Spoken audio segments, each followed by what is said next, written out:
Oh, there we are. Good morning, everyone, and welcome to Lazy Mini Painting. Today we have issue 50, and I just realised that's looking in the wrong direction completely, isn't it? There we go. We'll try that one. We are doing issue number 50 of the Combat Patrol magazine. Finally got the last sprue and the base for him to go. Continue putting the model together. I've just remembered I've only got one chat up on the screen. Other chat. So it will be available for everyone to see, including myself. It's fun when you.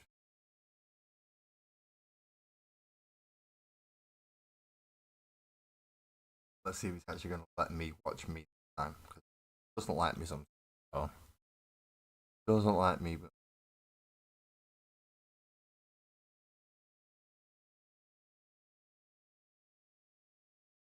That's this one. See the chat on this one.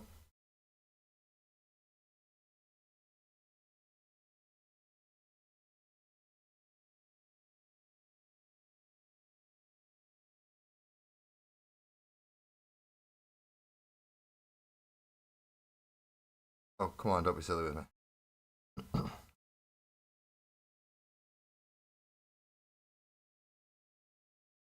I hope he's not just in portrait by review. Which I've just confirmed to myself that he's not just in portrait view.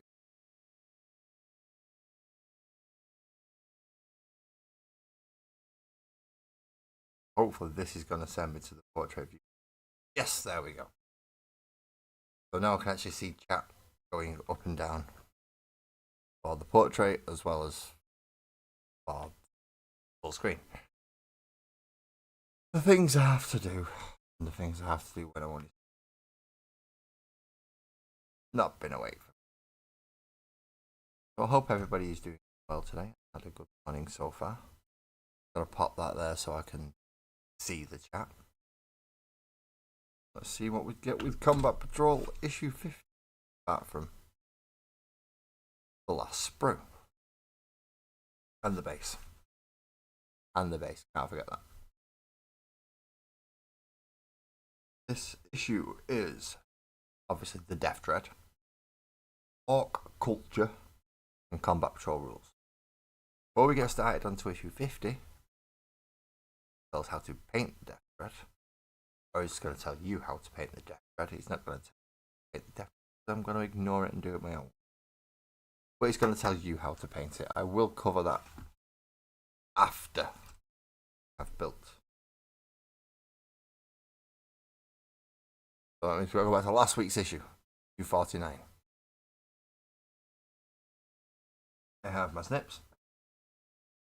I have my glue. I have my nozzle clearer.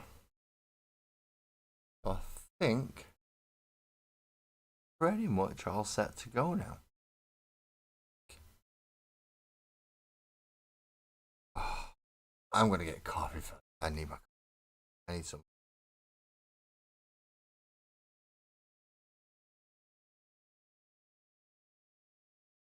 So good morning to everybody who's joined me for this stream. Whether it's first time joining me for a Combat Patrol issue review, or if you've been here multiple times, thank you very much. But we have gone back an issue to start actually building it. Get the sprues from last week. And we want numbers 2 and 5. Number 2 is this big long piece. And well, 5 and number 6. Yeah, both of those are the. We're going to need this one first. And then one afterward. Let's see how we go.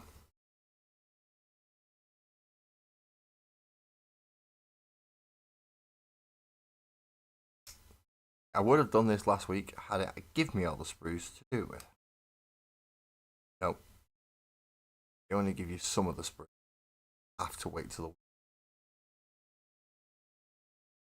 Those of you who get this on subscription would have gotten both together.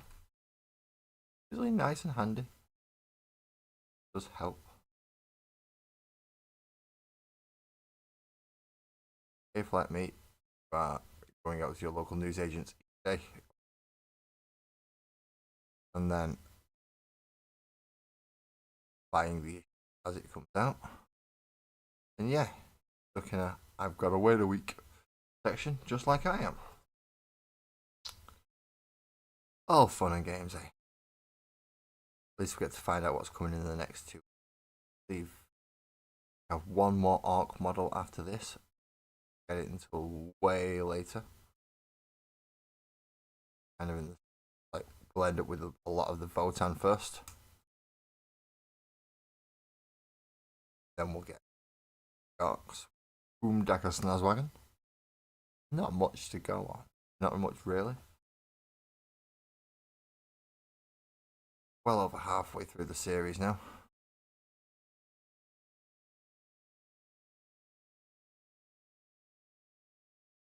Have that and it glued down this section.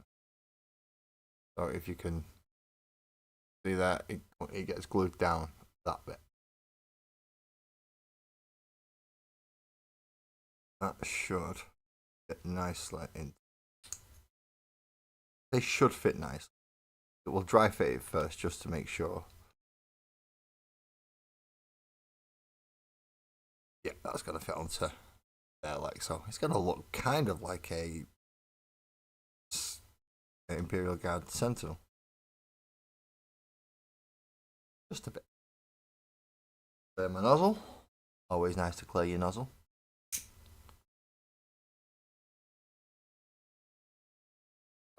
Certain ways to clear said nozzle. I prefer purifying flame. I've just been playing Warhammer too long, eh? What's the best way to clean something? Fire.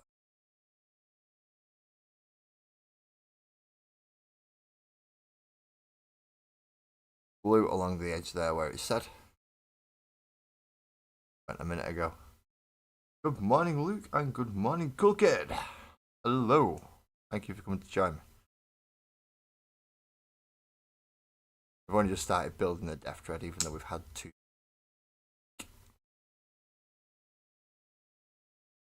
Glue those in. Hold them in nice and firm. Try and make sure it's a good, tight, snug fit.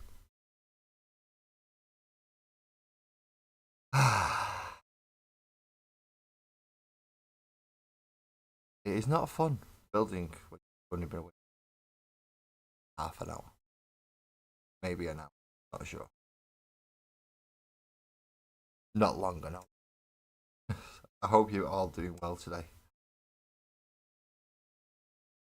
Already just started your day. Started nicely. End of your day.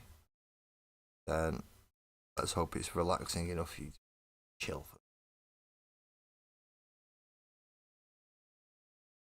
Now we take number 6. Piece number 6. This will finish off the entire side. So we'll glue down here. And the same place that we would have glued to get it to fit like so. That's going to be the base chassis for us. Good morning, Anna. My name is Laz. And welcome to Lazy Mini Painting. Thank you for coming to join us this morning.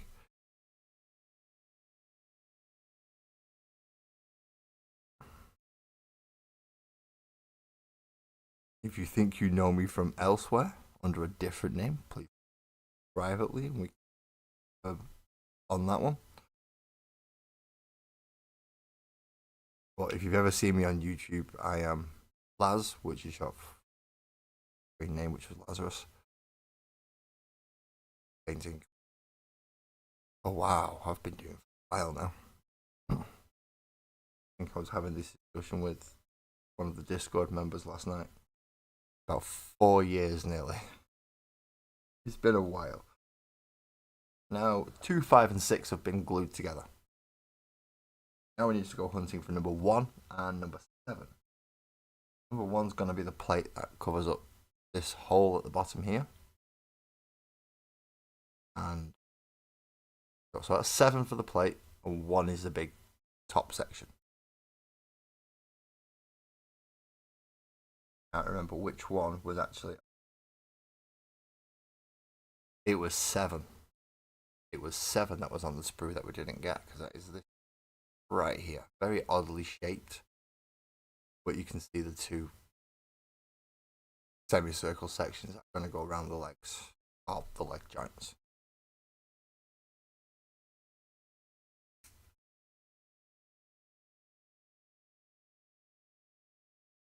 I am having to go back with it.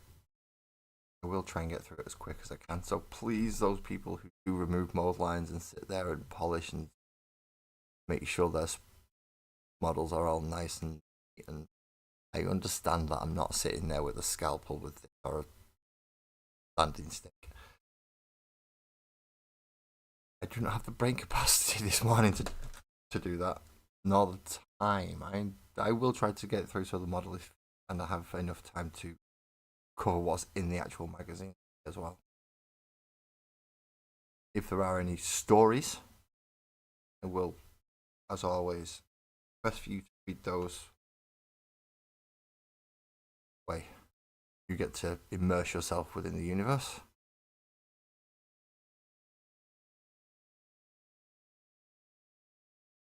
What rules and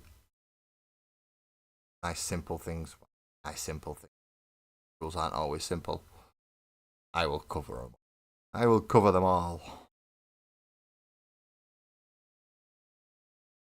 There's part number 7. Part number 1 is on a completely different sprue.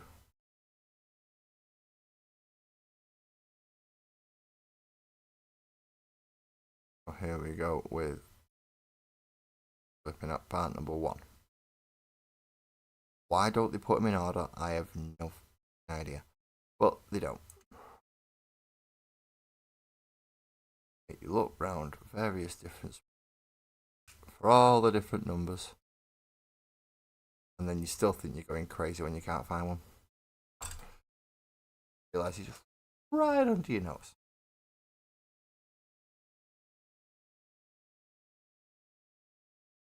Good.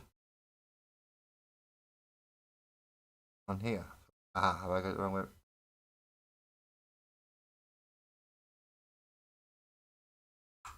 There we go, right, aha. It does fit in along those little spikes.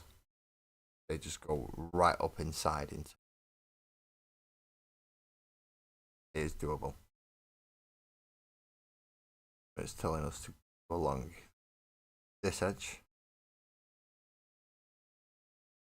Now if you're lucky enough to have just started this, Combat Patrol magazine, I know it's just been released in a few other countries like USA and maybe even in Canada as well. So yeah, if you just got issue 1, you shouldn't have to use glue just yet until you get to specific models, and they will usually send you the glue, get the premium or get a subscription. So there we have the torso, all nicely.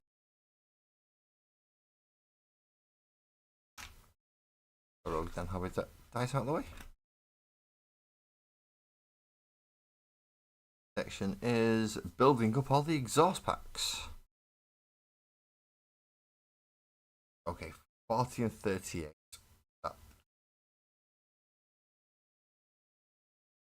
But they are right next to each other. I have 40 and 38 both here, and then side 41 and 39. So it does actually run in numerical order for that one. 38, 39. Get glued to 40 and 41. So you glue the right one to the right piece. Might not want to cut them all out at once. In this case, as I'm doing, follow the actual bloody instructions. That's more of a reflection on how I build models and don't always follow the instructions. And then why it's gone wrong. The obvious really isn't. And follow the instructions, lads. Good morning, Twist. Good morning. Thank you for coming in to join us. And EB has come to join us on. Wait a minute, Twisted, you're on. You're on the full. Right, you're on the full screen one now. EB, you're on the mobile device one. Yeah, it gets confusing. Technically, I'm running two screens at the moment. One has the vertical, and one has horizontal. So if you're not watching on a mobile device and you're watching the vertical one, wrap, click over to the horizontal one, and you'll be able to see the full desk.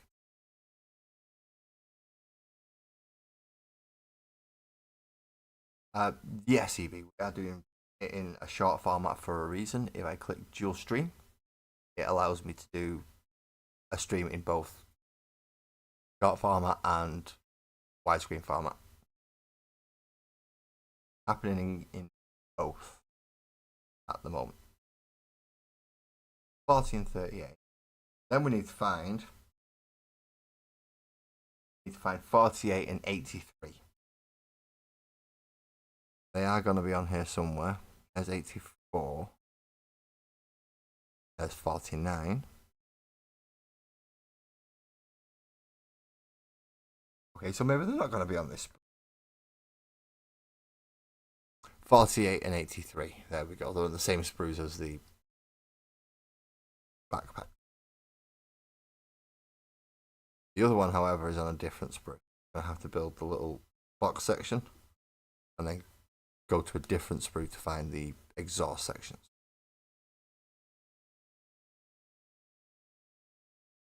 Right. EB, if you click on my channel, you'll see the other one. You'll be able to click then up onto vertical. Ah, there you go. We found it.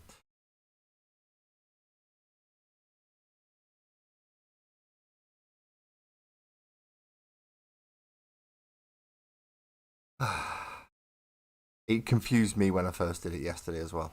It really confused me when I first did it. I wasn't sure what was going on.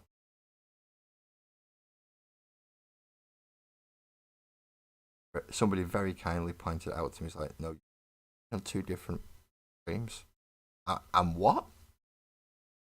And now I understand what.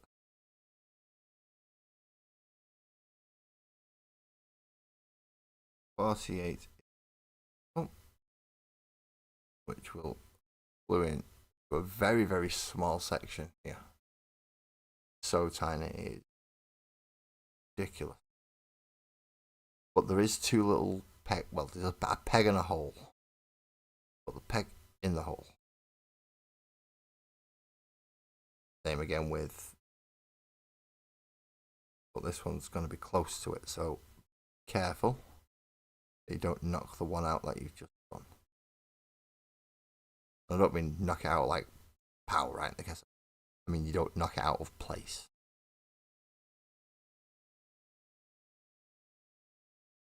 That bit.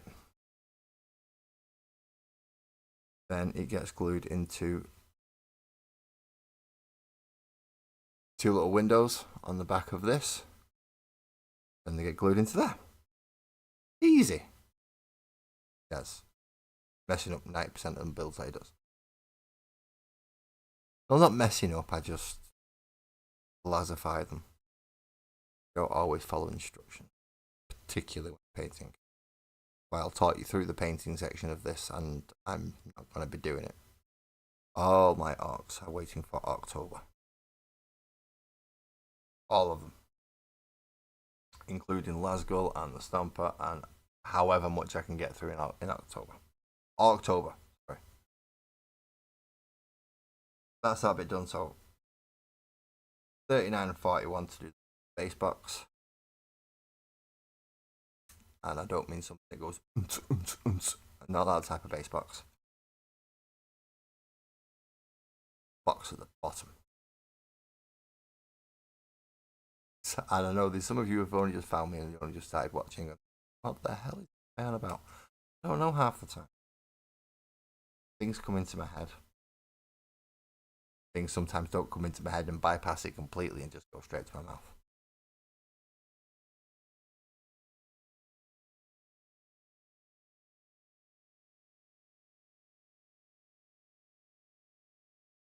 Glued it together. Glued it together. Right. And I've literally just said you're gonna have. I've just told you all about this next bit, and I never forgot. I'm gonna have to go.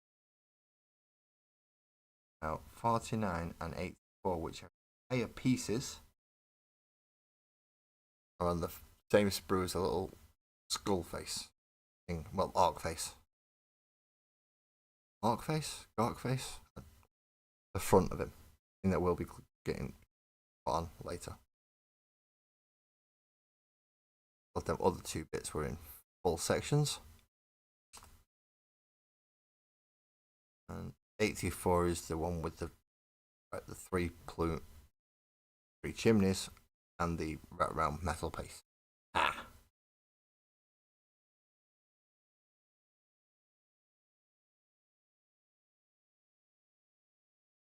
I can't pronounce that word listed, but that doesn't sound good. You have narrowed it down with the vet, and she thinks it has feline. Whatever that is.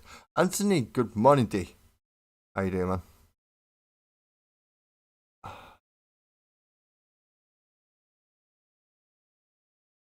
Awesome. Thank you very much for coming to join us, mate. If you're just in the background, that is fine.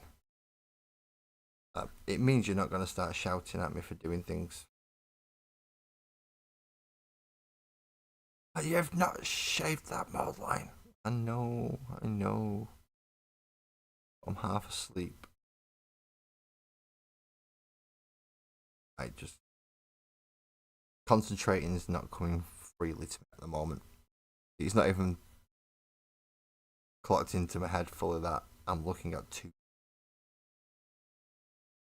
As I have the vertical down here in front of me, I have the horizontal up there. And not two shall never merge, apparently. I would hope they would. That way I only have them in one place.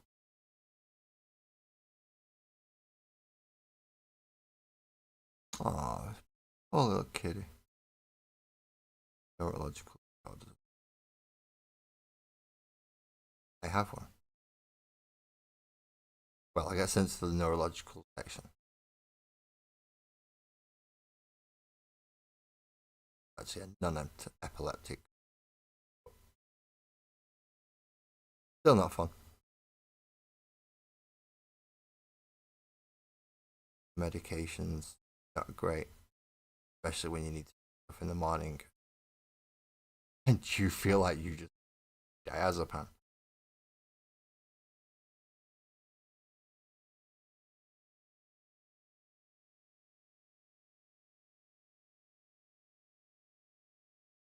Not really a good idea when you find motors.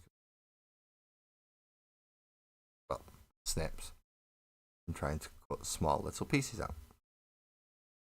Okay, so we've done the 4139 for the base box, 84 and 49 for the exhausts, and now we've glued them all into place onto the back, which has just fallen off because of course it has. Can't put it straight down where it did a minute ago because I need to see a bit further up. There we go. Leave that there to dry for a second. And then we'll move on to section 2 down here. Now there's alternative builds. I like alternative. What you know I want.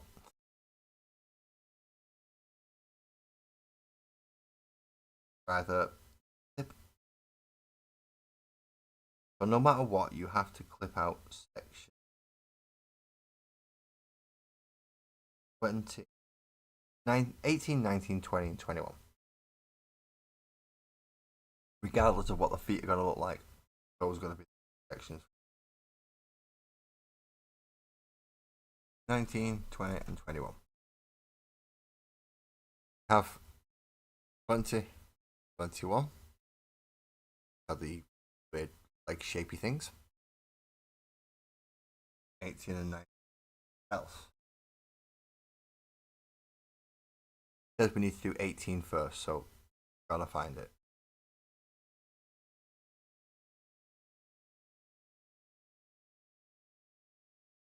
Ah, there they are. 18 and 19, both in this bottom corner. Yeah, now they look like flat piece. Bit of gluing section. Closer. But if you turn it over, you can actually see that there are some parts on it. Yeah, come on, wake up, lads, wake up. We've even gone for black coffee and everything to try and help with the process. Doesn't seem to be, but you do what you can.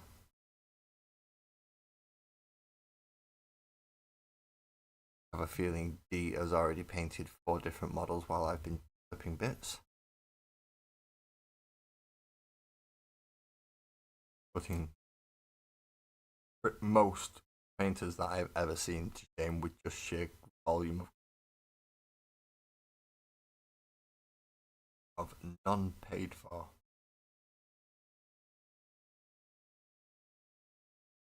Crazy thing.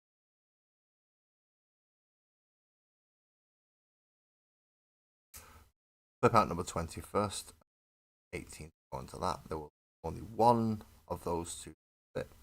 So that, by process of elimination, is number 18. Sorry about that. Oh, you're working on the Paragon Warsuits. Nice. Actually, me and Buzz did a desk picture last night with a fine dome. Comparing how much cleaner and tidy your desk is to mine. Which we already know. Ridiculously clean and tidy compared to mine.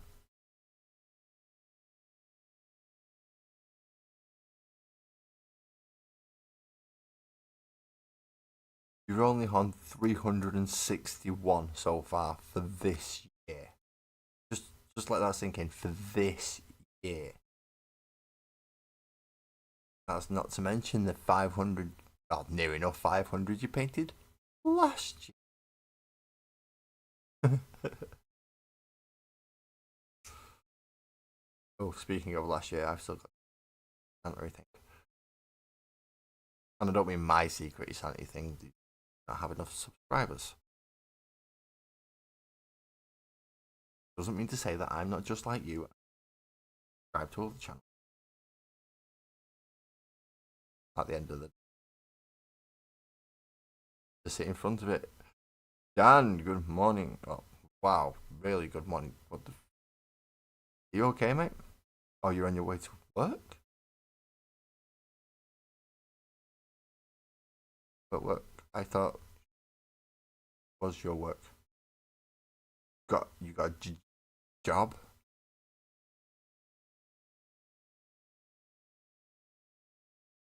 If you reach goal of 500 for next year, you slow down.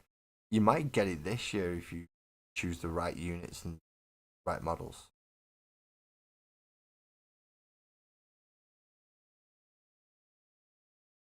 So that's the 2 legs done. They're going to go on big ball socket joints. But not until we've decided what dutsy doors he's going to have. So we can either give him 2 claws, like a rah, rah, rah, rah, rah, or we can give him big chunky feet. Part of me wants to do one of each because I'm weird like that. But I know if we do one of each, it's not going to look right.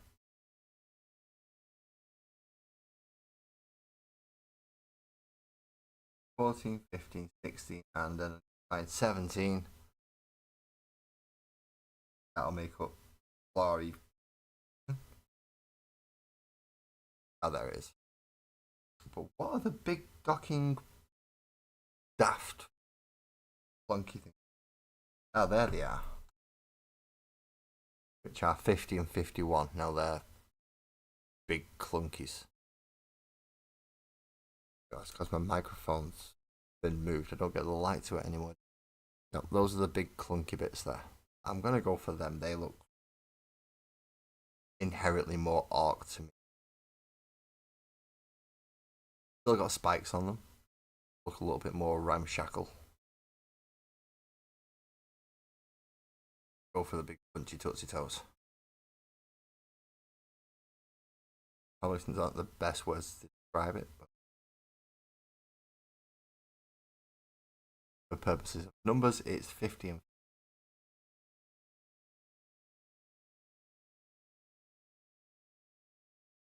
good.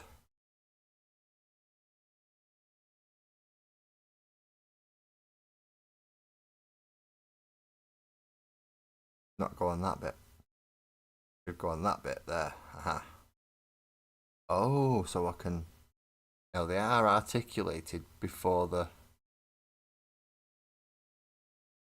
you glue them. So I'm gonna have to get leg position right. Oh. Okay. So before I glue them on, let's get leg position right. That way I don't rough up this bit.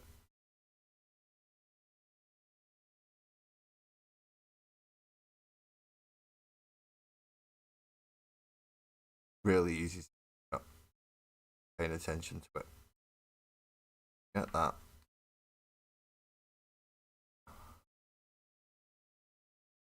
Legs are. You don't have to be 100% even, but you have to make sure you can down. Flat, good. It is archy, so you don't have to be too exact with it. Good morning, Buzzard. Good morning. Told you it was first thing. It was in the morning that my next stream was. We were 100% sure if I was sane, were you? But yeah, I am. Not sane, but I'm here.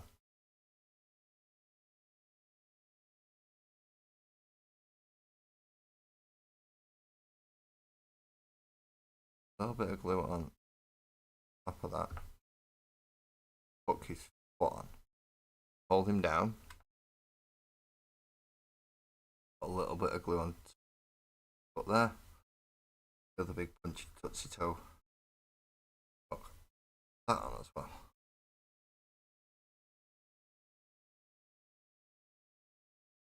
Just hold him for a second.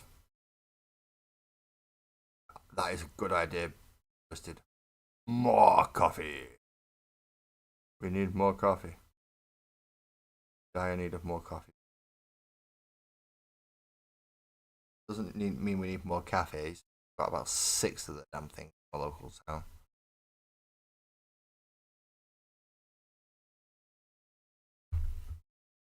Who needs 6 fucking cafes? Seriously, what town needs about 6 fucking cafes?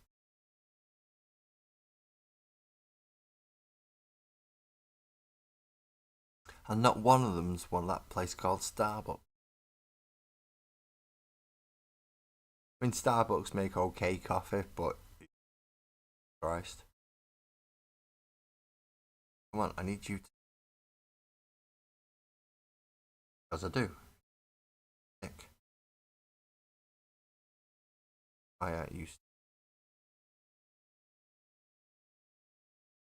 The other one is. One's being a good tootsie toe. Why is this one not being a good tootsie toe? I don't know. Fucking not.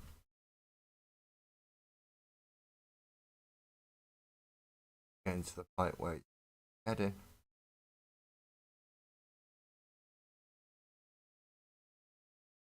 Glue on the bloody joints area. At this point, even if it's glue on the bottom and I have to glue it to the base now, I will not be done over by a plastic model. I'm the human. I have opposable thumbs. Plastic model does what I say. If only that worked that well. We've put models together before in the past, we'll understand. Nah, man, you're talking. Plastic model doesn't do what you say. What plastic model says. Don't. Plastic model's gonna stab you.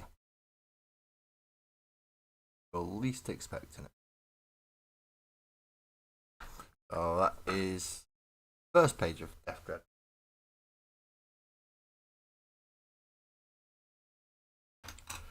Next page is the face. Oh, we get now. Do we want the arky face? Which on I know it's on one of these. There it is. We saw it a minute ago. That's the arky face. Or we can have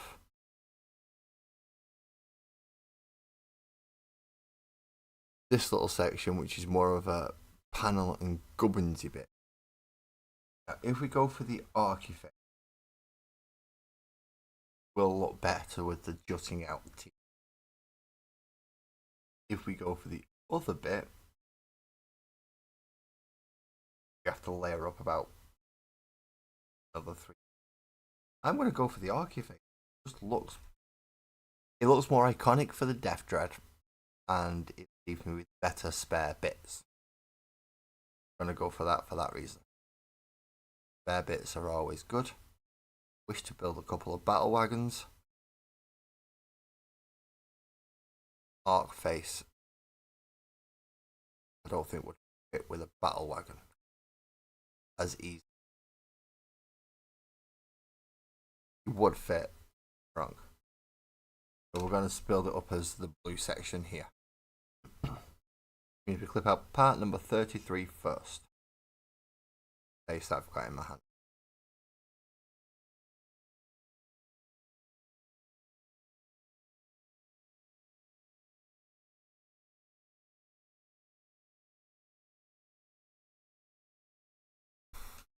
Right,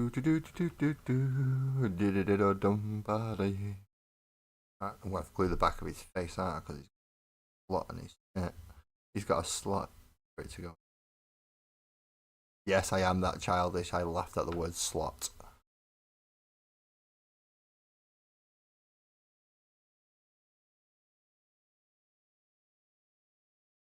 But if you can't do that at my age, then what the fuck is the point? Right, 26. And then we need 11 and 12, which are little spiky tusks. But we've got to find part 26 first. Get the spiky tusk. Go on. There we are. So if you can find the circular saw blade, plural, 2 of them, just there.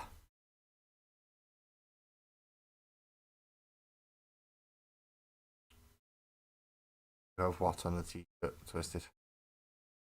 As I said, my brain isn't functioning at the moment. I realize how much processing power it's taking me just to do Bruce.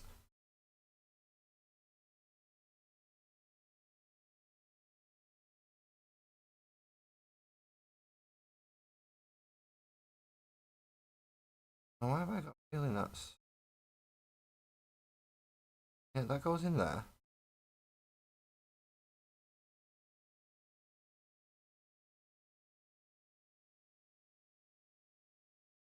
I'm just supposed to glue on. That bit level. Oh right, the teeth line up. The teeth line up. So when you're gluing this jar on, there's teeth that line up. Oh, slot. I said it again, didn't I? You said the real word though.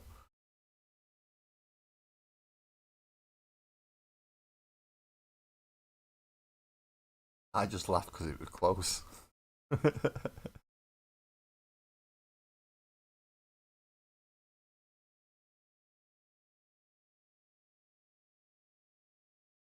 Oh well. If you can own it, own it. And if they got a problem with it, then that's their fucking issue.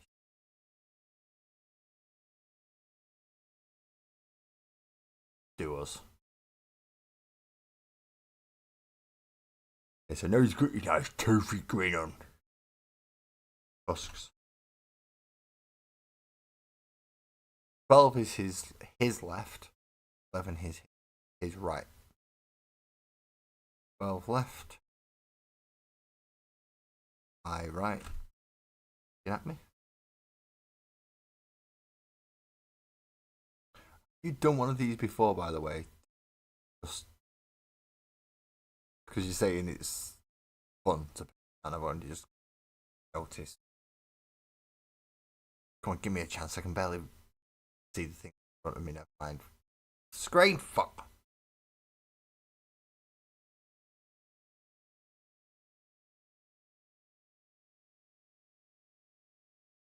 Much better at doing this at night. I think. Completely wrong. I would be even more useless at night at doing this. I think I'm better at doing it, which is why that's where my streams usually. I now just lost where I clipped.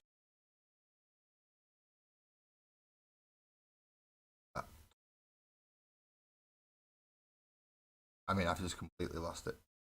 Where is it? Plotted them. Really easy. And now I've lost them.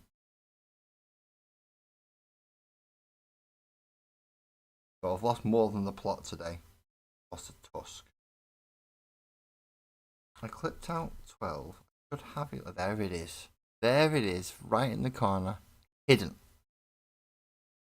Hello, madman. Good. Well, I'll say hello. It's good morning for me. I don't know if it's good morning for you. Thank you for coming in to join us. I'm still getting used to the fact that the vertical has a chat. Taking me up. It's took me at least till now. Until now, till this stream to get it in there. Oh yeah, I've got to check to talking to.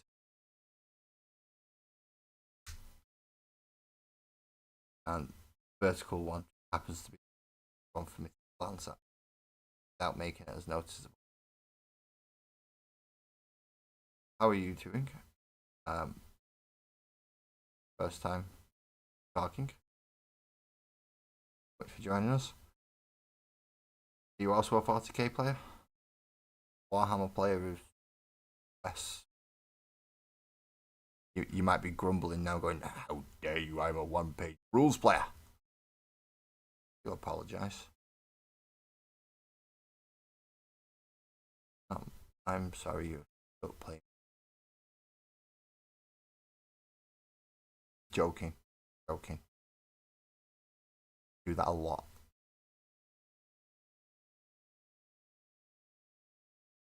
Oh, now we have a nice toothy orc face. Look at that beauty.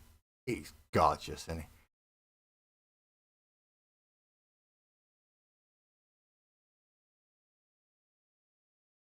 Now we've done a toothy grin bit, which was that. Section 3 is arms. Oh, don't start giving me too many options, otherwise this is just going to end up as a clusterfuck.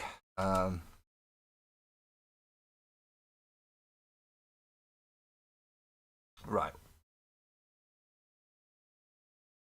Where's his stat sheet from it?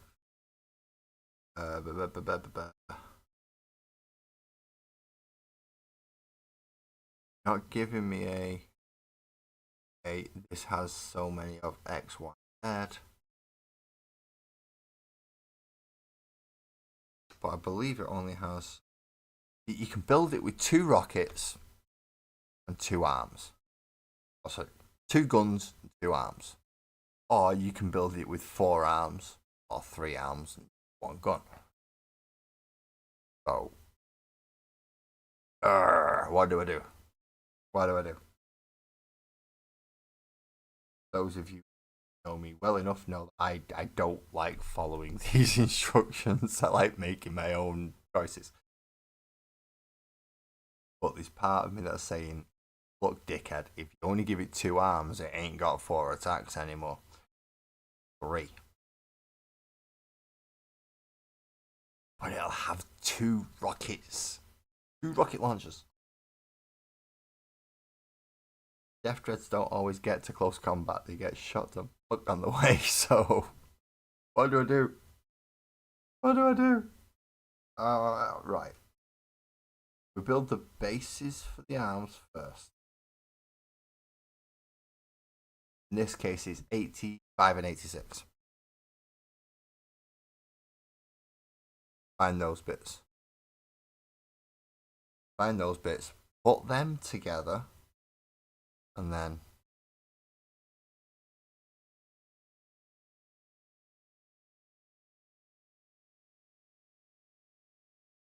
so there's 86.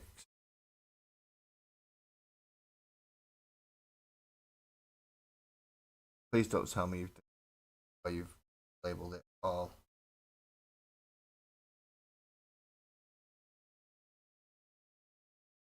$42. What does 85 supposed to look like?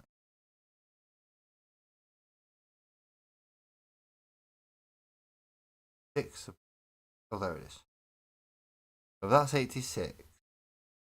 What's 85 supposed?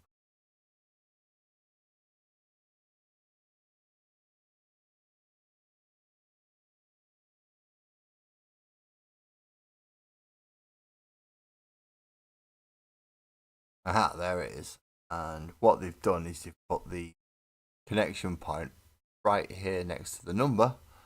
So he scrubs some of it out and it looks like 35, not 85. Oh, dearie me. Correcting a professional company's mistakes is not what I thought I'd be doing. Certainly not unpaid anyway. I should pay me for sorting out your fuck ups.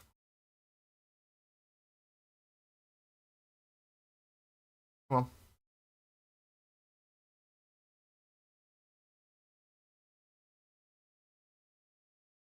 on. And 86. Making sure that your mistakes hash out at work magazine. Who do combat patrol, by the way. They pay me because I'm going through and providing a service to all their customers. Saying, yeah, they fucked up and they can't even do this properly. Here's the right number. I don't think they're listening. I don't think they'll do it. Makes me feel better to have a bit of a win. And that's all it is. Complaining. I'm just going to build up all the arms. And then I'll decide where I want them to. So I want... Right. So if we're looking at it, we want 2 claws at the bottom. And then a claw and a rocket up at top. Think it's going to work. Hope it's going to work. Find out.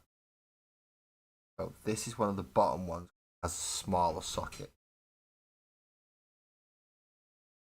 Is that a knock at my door? Or was that the post? There's only one way I'll find that out. Bear with me a second. You might even get to hear if it's someone at the door. I'm not muting it. Stop that.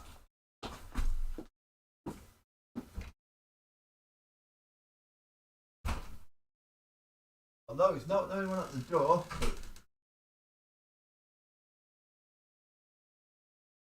Letter. There's a letter. But it's not for me.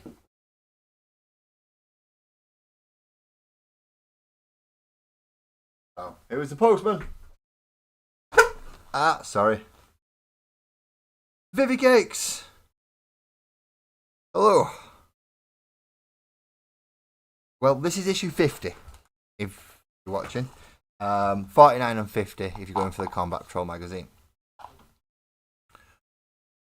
You may have a long wait, but if you do subscribe, at least it means you're going to get one. And that's the main thing, isn't it? I was wondering why that's just gone weird. That's because I turned the volume down in my ears. But I'm a dumbass. I'm not dumbass for turning the volume down, I'm dumbass for not figuring out that that's why it's gone all weird. So where on earth? 43 and 42. There's 40. 43. Yep, done the same thing again.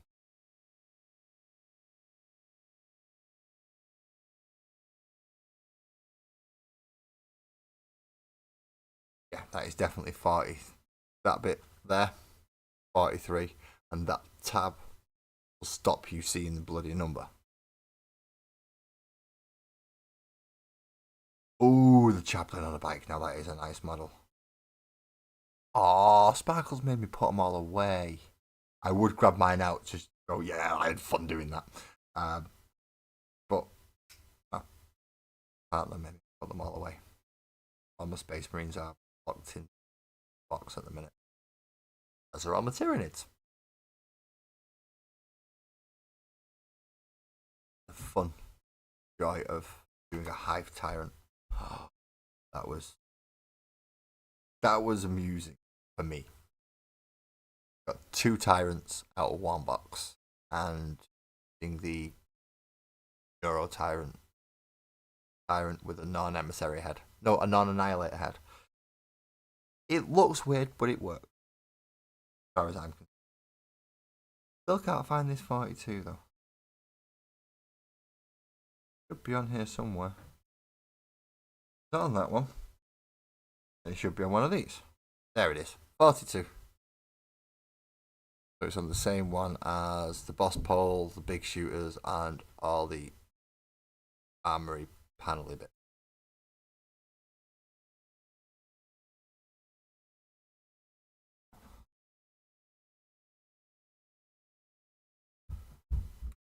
That reminds me, I've not looked for a couple of weeks. I need to find my Wraith Lord. The Wraith Lord being the only issue I've missed so far. But I do need to try and find a copy of.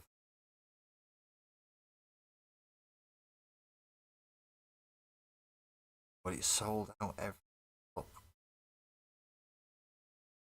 Got a feeling doing that because obviously they're shipping them all over now, so they can show they've got them for the new markets that they're opening up into. Which is, sorry, pardon me, which is really going to do my head in because I know I have a Wraith Lord already, and I'm technically just being greedy. But that does mean I can spend a bit more time working on my Triceratops Fire Prism. Wraith Lord will just about, I think it takes me to about 90 points wise. So that's close enough for 2000 for me to be able to go, yeah, I can fit that against the 19.5 Space Marine army. Or the bang on 2000 point Tyranids. That needs flaws. Both of those need flaws. One of them takes 9 and one of them takes 13. There's 13. Go on the one that we just done.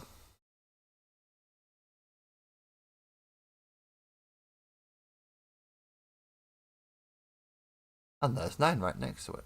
That's handy.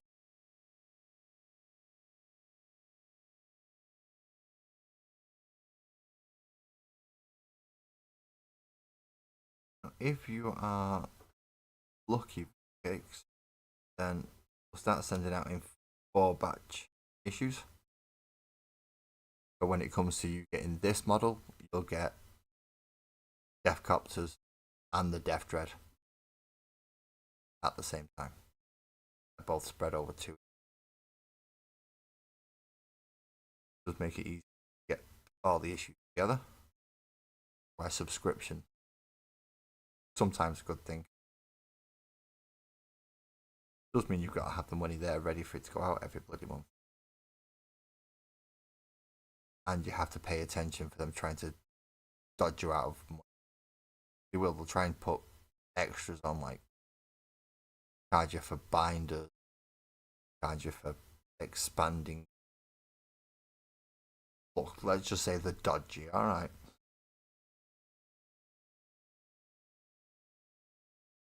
trust them about as far as you trust McDonald's.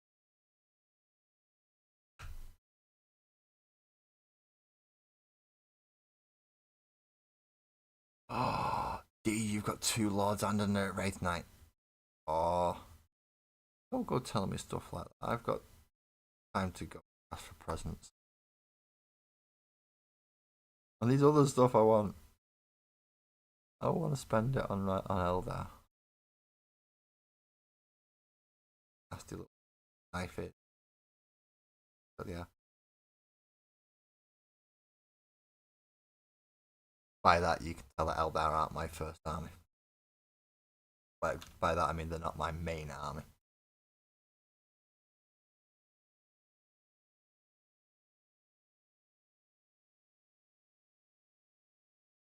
That would, well, I'm gonna say Space Marines just wanted to get them all. But Tyranids just getting up there now. I have a Hive Tyrant, a Winged Hive Tyrant, a Neuro Tyrant, Parasite of Martrex, 60 Termagant, the odd Neurogons, 22.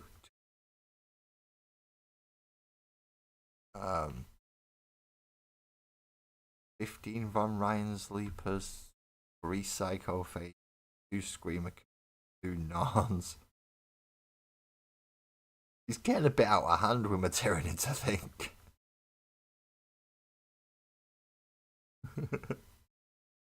I've got a feeling they may be taking over as my main faction very soon. Just through getting more stuff for them. And then you've got the World Eaters. I dissolved all my Chaos Marines into.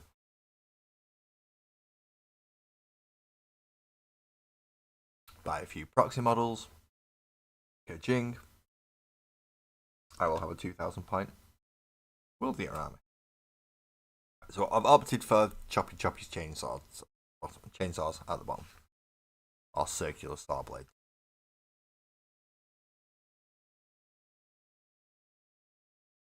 And yes, they go into the bottom. So out of the 2 divotty things, he's going the little ones at the bottom. 10,000 points painted. What? I was about to say wow, but I've just realised, yeah, no, it's about the size of my Space Marines. About 10,000 points painted. I would actually be at 12 now. I'm not sure, but I was about to say who has that much. Then I realised, oh shit, I have that much just in a different faction.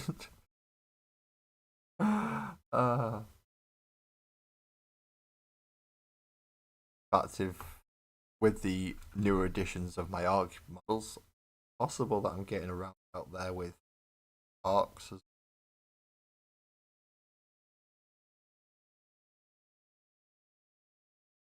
A big chunk of that LP's from the Stamper though. And my kit bashed Gazgul, all Lasgul whacker. So we put his arm in at a nice, not quite straightish angle. And just get ourselves nicely positioned with it. Sorry about this. I'm having a bit of a cough this morning. I have a bit of a cough every morning, I know that, but this morning just not quite right. I think I need more liquid. Hint, hint, hint, Sparkles. Does help you, Sparkles, in a bloody room, doesn't it? Oh, she is. Hiding in the shadows.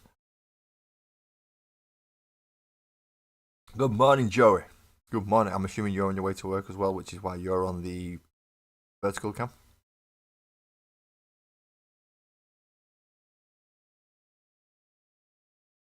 Now we're just gonna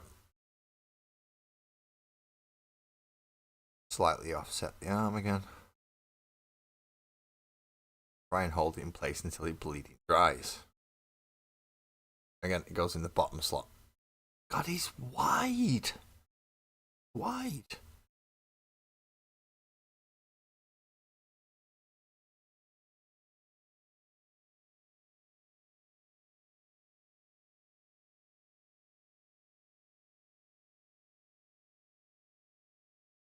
you're on teleworking. That means you sat on your ass at home, doesn't it? And getting paid for it. I know you're doing veteran work, and that is good work. Don't get me wrong. You still sat on your ass at home getting paid for it.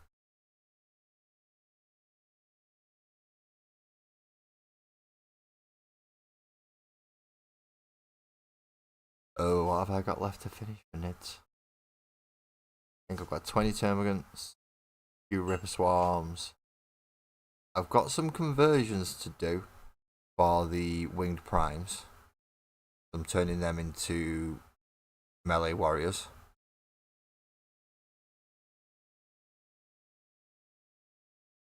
So I do have some converting to do.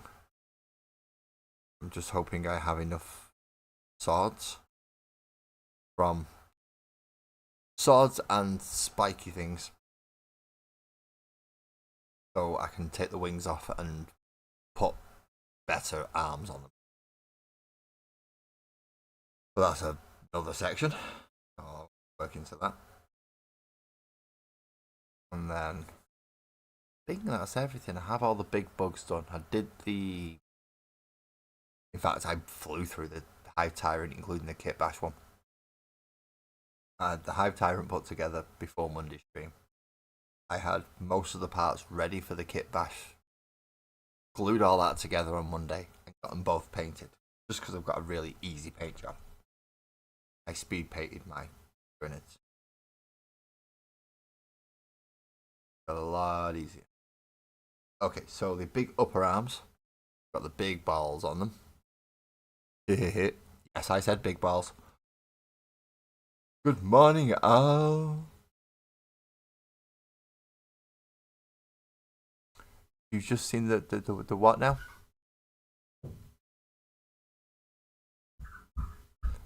There's a Spearhead magazine going live on the 27th. Haven't they already done Spearhead? Wasn't that the last one? Oh, Al, you want to make me go check? Well, I mean, you're not going to make me go check, but you've made me curious enough that I'm going to go check now. Spearhead magazine. Ah, shit. SP.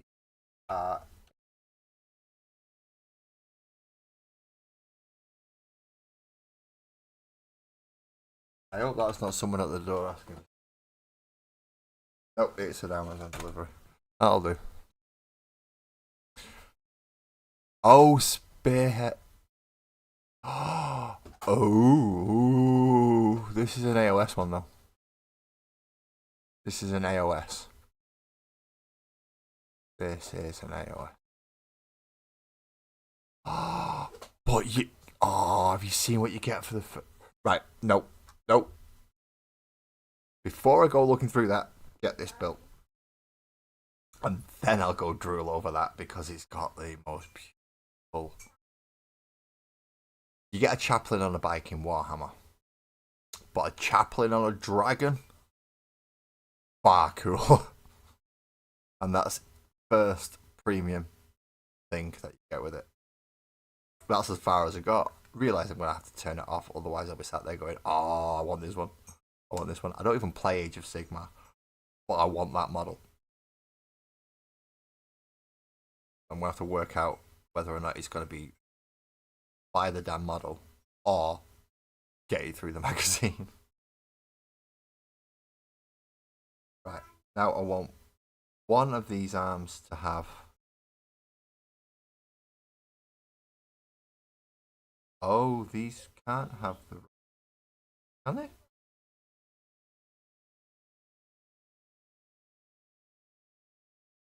No, these can't have the rockets. Oh, you son of a... I've got to take this arm off, because this is the rocket arm. Or it is going to be now. Now I've got a nice big arm bit. Oh, that could be the grabby claw thing for... Never mind, I found something for that already. Brain worked for fucking once. Let's go back to the...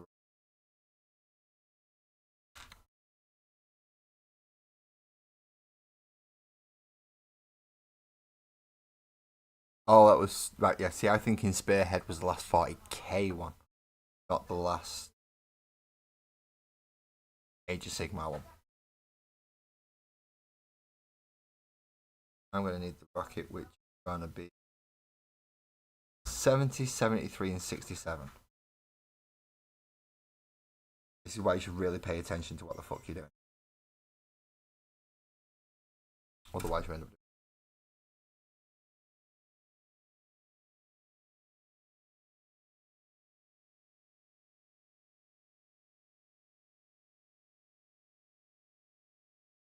a little clippy.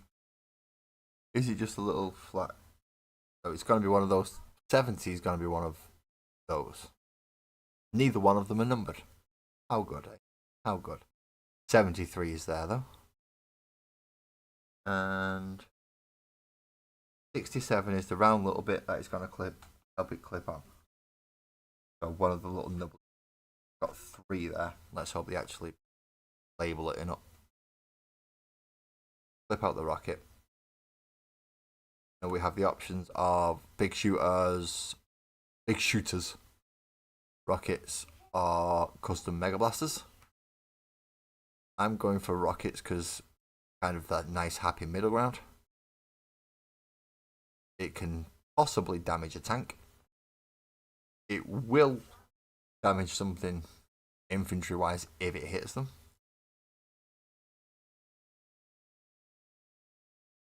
Is one of the bonuses Roticus as well? Oh, Vivicakes, please don't. Actually, no, carry on. If you're looking through that and you found, ooh, what's his spearhead going to be? You found it and you want to go through and tell us other things, I'm not going to stop you. Make that perfectly well now. Want to entice us, get that one, then feel free. I don't think I'll be getting the Age of Sigmar one though. I might pick up 1 or 2 issues. You know, if I see a nice issue with a good model in it. Issue 1's usually a good one to pick up. You get a half decent model, but ridiculously cheap. I'll probably pick up issue 1 just for a nice model to paint. But after that, it won't be a guaranteed. That is, of course, unless Sparkles decides she wants to play AOS. At that point, it's out of my hands. Well, it won't be out of my hands. It will be in my hands, put together and paint. But Sparkles will be the one that wants to play. Oh, yeah.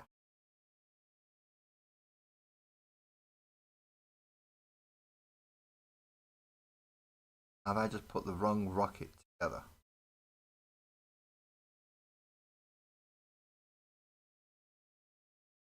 No. No, I've not.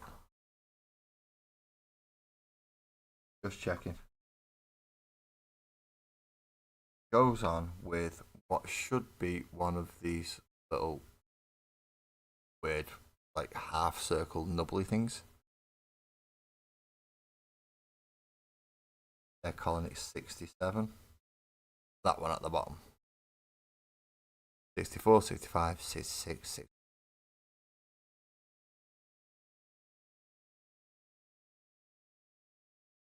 Usual Hachette way. This is probably the wrong order, and I've clipped off the wrong rocket section. Or maybe not. First we shall put glue in and find out. No dry fit in this one. I'll fuck it up. I can pull it apart quickly. This slots up into there. There we go. And then we put a bit more glue in a little bit and we put the rocket pod.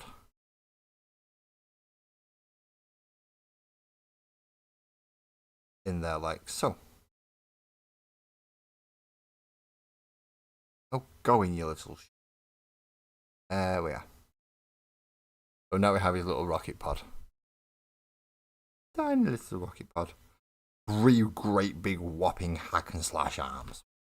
You've gotta love orcs, haven't you? So this was number 36, just to get us back on track.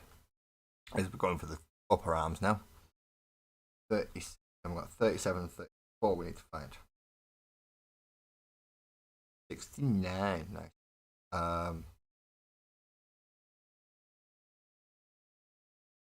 37. Oh. The hell are you? Where the bloody hell are you? 34, you gotta be around here somewhere. 68, 25. Okay, that's 25. Oh, it's lens. If anyone spots it before me, shout out.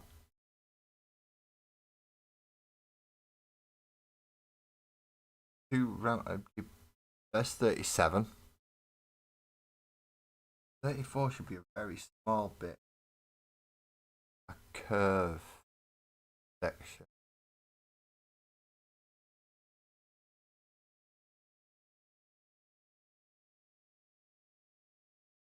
You would think logically it'll be nearby 37. But then we realise, not thinking it, and 34 is on a completely different route.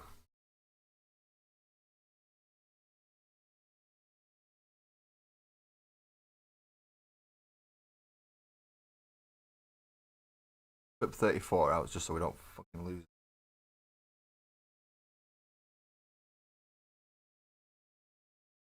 I'm hoping we don't have to find another. I think I've found it. 52? Yeah, 52. So I found the other one.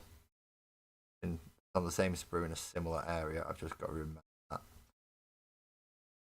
Well, I am flipping card number 37, which is that one. It's a slotty one, not the whole one. So a slotty one. I said it again. The child's at it. Not my child, me. A big child.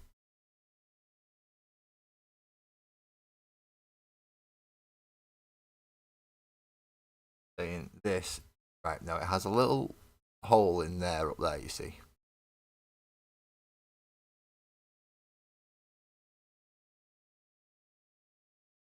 Hello, Ellie.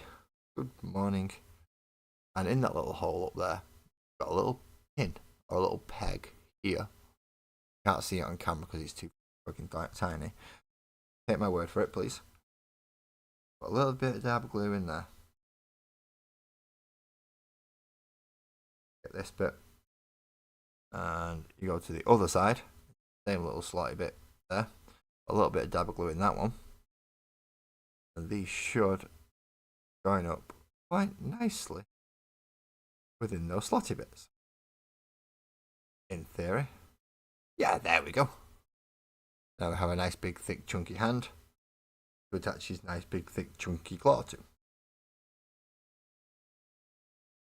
Before we do that, start out his other arm. I'm gonna clip out the little bits first. Well, part number 52 anyway. Here right in front of me, and I don't want to forget where it is. And I'm gonna go looking for the arm that I want. 55. Something tells me it's that big section there. No worries, Alex. See you later, and thank you for calling. How that you call in work while you're assuming it's your first morning break. Actually, coming to this point, you might have started your lunch breaks.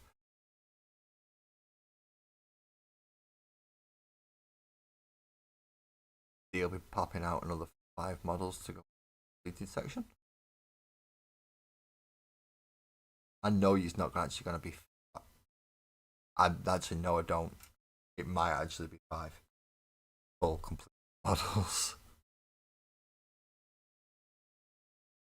But if there is, pop them in Discord so we can have a look, please. I'll just work in progress. I like to see them all, and I know there are other people who like to works in progress as well. Mine can get a little bit cluttered in there sometimes because discussions can be had. Not just for photos, although photos should start the conversation.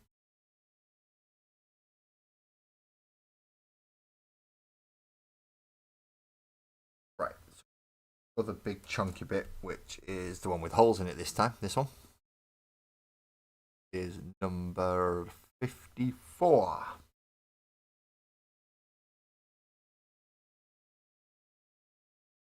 Oh, it says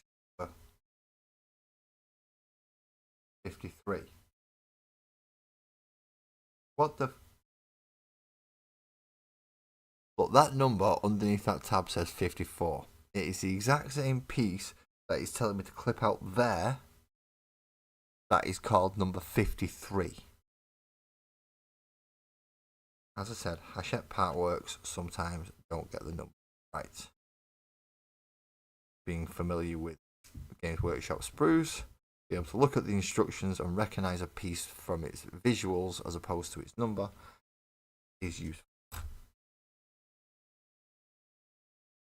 Very fucking useful. They get it wrong, I'll be sat there all day looking for a piece that has the wrong number. And that ain't gonna work. Let's face it, that ain't gonna work.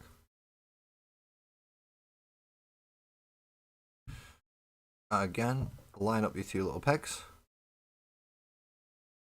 Glue that in there.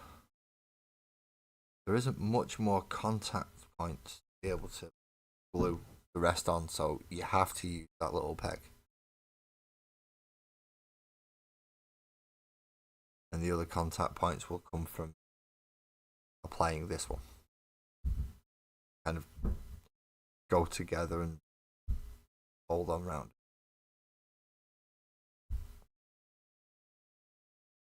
Like so. See? Now we have a little divot bit to put two giant fucking snappy claws. This being one of them. Look at the size of that thing. I would say it's a can opener.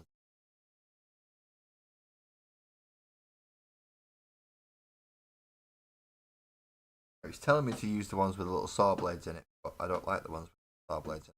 Or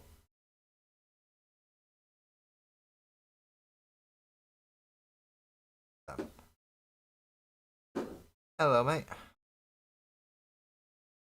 I've brought your one-piece swords over to me. That's worrying. You're not going to attack me, eh? Okay. Yes, my youngest has got from Comic-Con. And I'm beginning to regret getting them because it looks very menacing. Comes over to just randomly wave swords about. Right, so we're going to glue one arm in here. Not actually got to the glue section. These stage, have we? No, they want us to do it lower down. How the freaking hell? Oh, I've just put the other arm too high, that's why.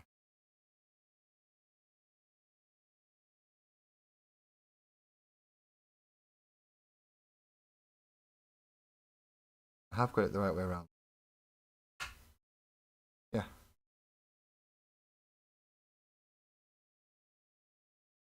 Right, so it's not going to be quite at the angle that it wants us to be at. It's going to want us to put shoulder pads,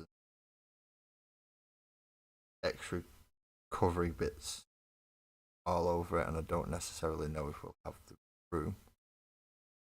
Quite honest, I think it should be looking like that. I think it should almost X-wing positioning, or X-wing wing positioning. I'm going to have to find out how well that will work with extra armor pieces it wants us to put on. But I'm definitely going for the X-wing arm position. It looks better for me. I think it does. At the end of the day, it is the rule of cool and what you want to make your army look like. Bear with me one sec.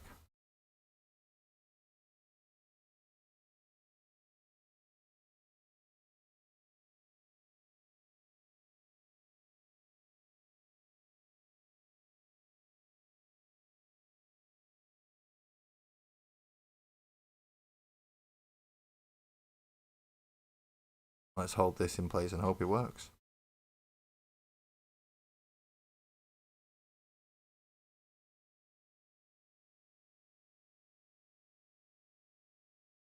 Takes a long time sometimes for this glue to set though. Go off properly. I don't know why I'm blowing it. I can't get access to.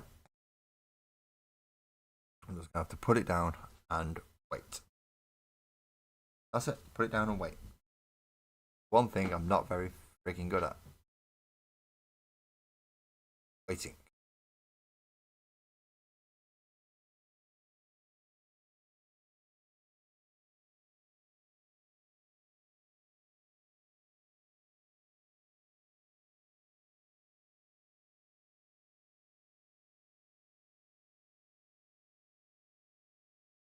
Now we need to cut out the other claw. It does give you an option of 3 different claws to cut out to put onto the arms. Could be anything from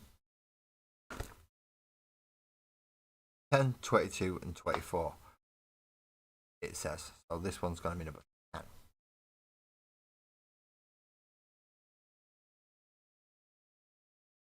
Not snipped. That one. That one. That one. And that should be all of them. Yeah, there we go. So I've gone for the 2 of the snippiest forms of claw.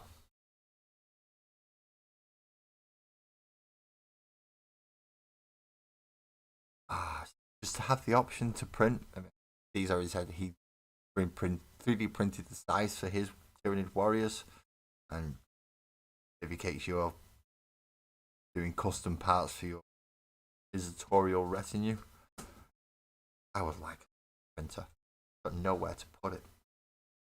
Well, nowhere safe.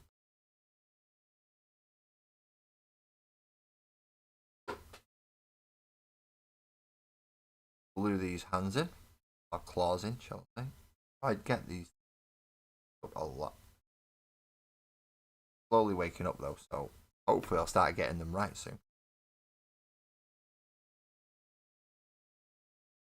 One big claw in there.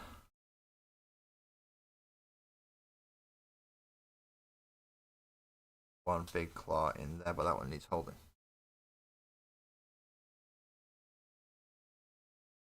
I am just going to have to hold this one here for a minute. Then I've got lots of bits of gubbins and armor plates to go on. And I believe he'll be ready then to go into the base.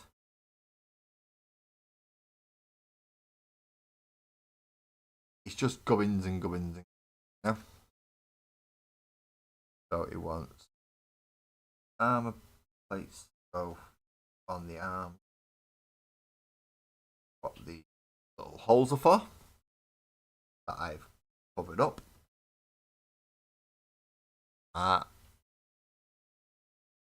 Me. Not really. I've covered them up.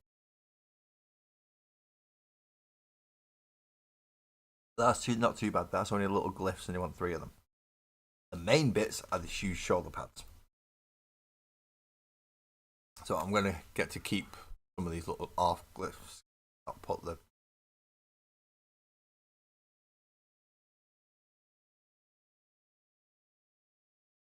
however now is 87 and 88 go on here, and 35 and 54 go over the first 35 and 54.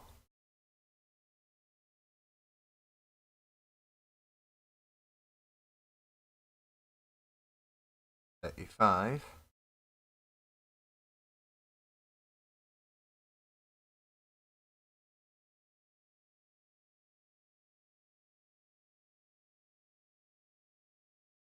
I'm looking for a similar looking one, which will one above it, which is called 30.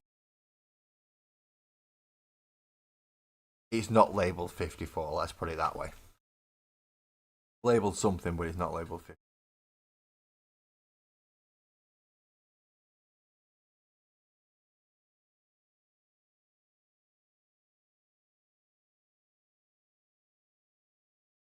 Oh, we got an imprint to filter with it as well. Nice. That helps get rid of all those nasty chemicals. Stops them going out into our house.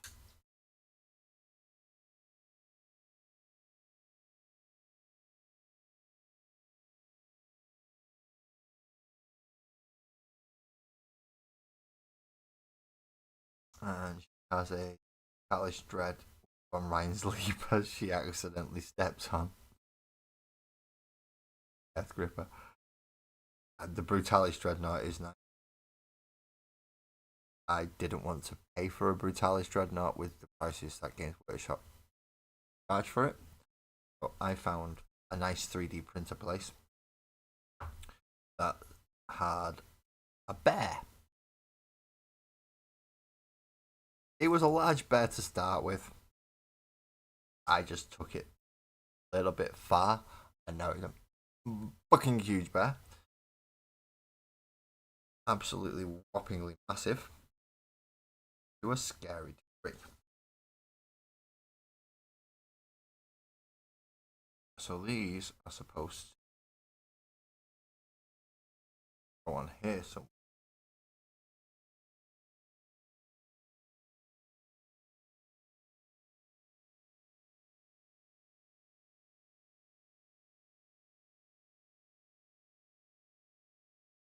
Not quite sure where.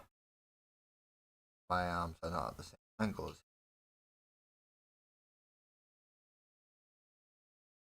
kind of reference.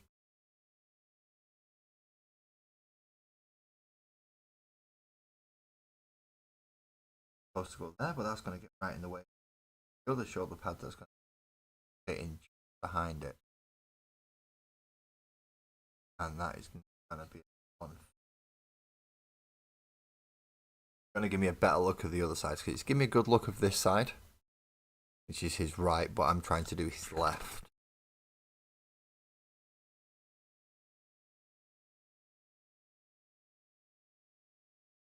And it does not give me a good enough view of the left to see where the hell this is supposed to go.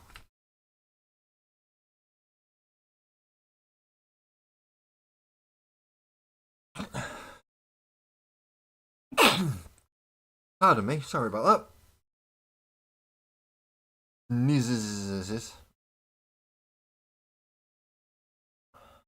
I don't mind the normal models. The normal Brutalis Dreadnoughts are effective for what they need. But if you get the choice to have a bear that can physically hold a Hellbrute in one hand and a Boxnot in the other, it turns into a bit of a different beast at that point.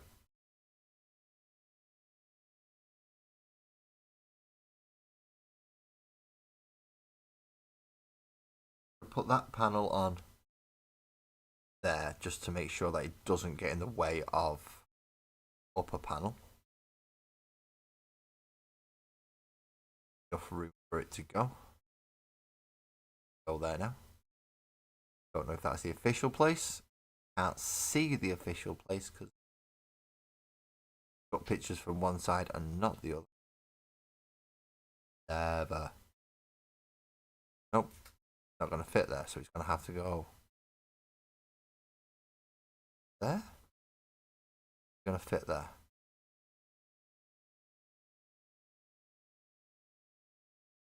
Nope. Now you're going to fit there. Original place I thought it might have gone. And it looks like, yes, that is the place it's going to fit. Much further up the arm than I would have liked it to have gone. But still.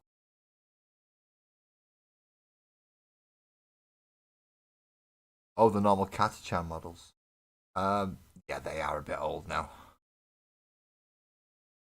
Even the new Canadians and the standard you, the different scale.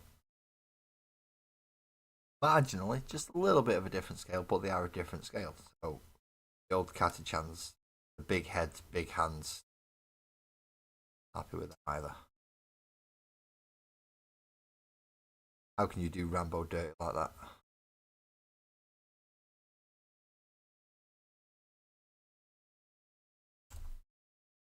Just in case Games Workshop heard that, yeah, you ripped off Rambo. Ripped off everything bloody else as well. Aliens, xenomorphs, Romans, geeks, general pirates. Most of the Tolkien estate. Shall I continue?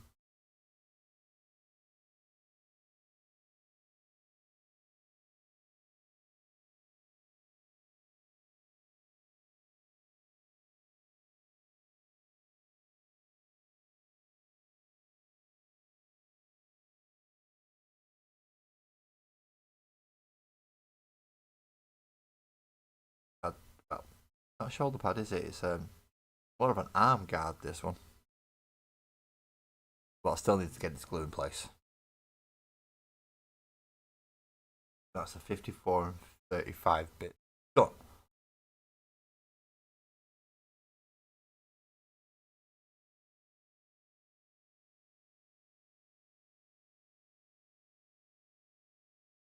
So you've got a multi-part kit. In a kind of way, yeah, Games Workshop was the first kind of Fortnite seasonal updates and things.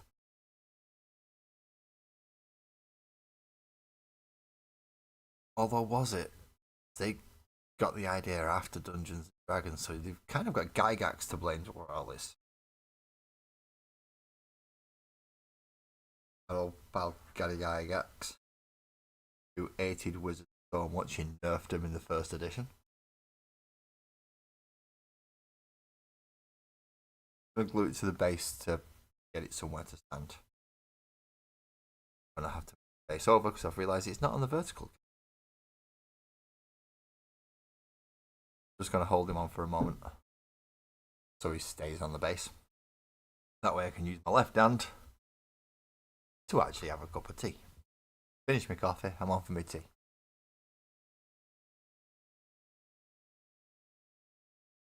And I've been going for an hour and a half. That's probably why my head's feeling.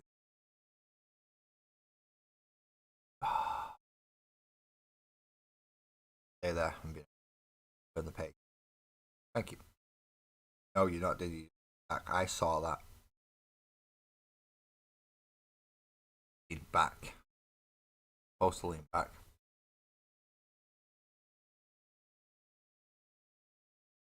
Hey, where I fucking put you? I know his profanity's getting worse and worse as I'm waking up, isn't it? That's not a good thing. It's not a good thing. I'm going to leave you there. I'll do 87 and 80 for the two shoulder pads.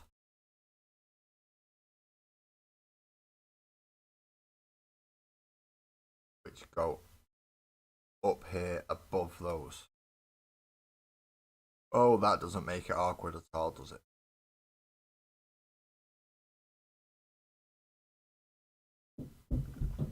With, of course, spiky bits pointing outwards.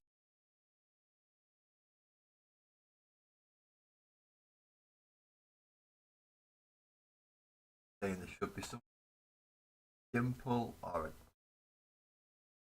something reasonably easy for you to attach to this tiny little intrusion. Two. A tiny little bit of glue on that. That's going to be what holds the entire Irish breakfast tea. Well, depending which side of the Irish tea you're on, breakfast tea is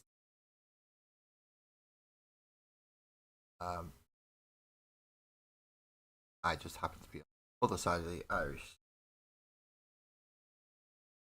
so I get English breakfast. if I get a breakfast tea. In this case, however, I don't actually have a breakfast tea. A local, as far as I'm aware, or localish to the northwest brand, and being side of the Pennines that I'm on, not by in Yorkshire, although it is a superior.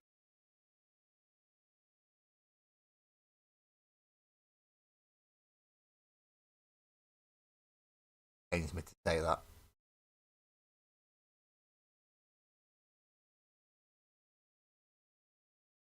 We discovered a new moon. Well, we've got hundreds of moons in the solar system now. Ever since the downgraded Pluto to a dwarf planet.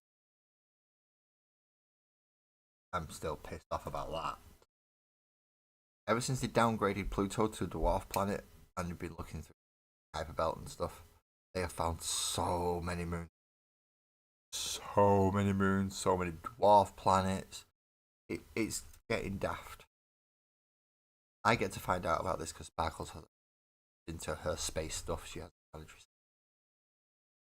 Oh yeah, we've done this and we've got that, and do we do what now? And then she explains it in layman's terms. As this means I'm Big Rock. Excellent, I got you now.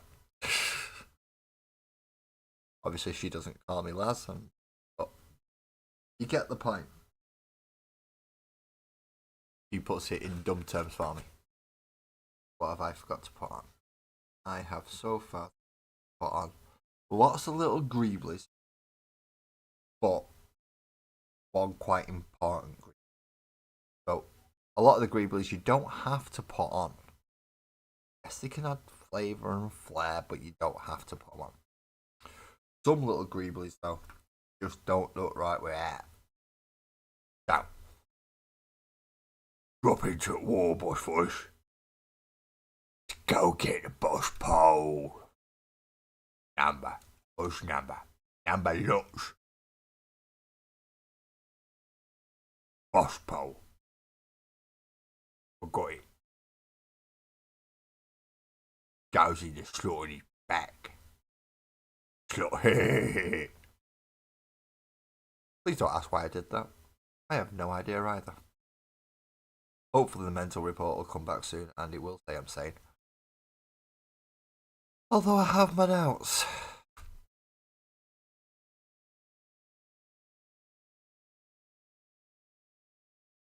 I'm not reading out Vivicakes.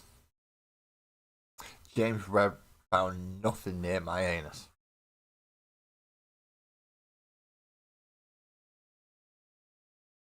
Yep, nope. Nope. James Webb found nothing that is it. So I want to keep the greeblies so I can use them on other things. I'm going to have lots of bits and panels, a couple of big shooters, some other sections, the flamer sections, lots of panels and art glyphs, even a shoulder pad too. Yep, stuff to go on shoulders. Custom Mega Blasters, rockets, extra art glyphs. I'm going to keep all those to go towards my battle wagon.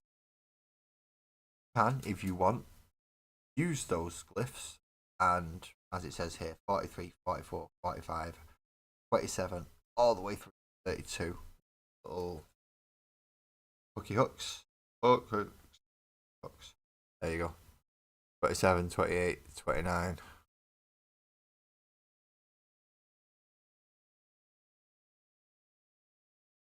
Well, you said this should go all the way to 30. Or the other. 27, 28, 29. 30, 31, 32. Where are you? Delight. I only got 3 spikes. Not 6.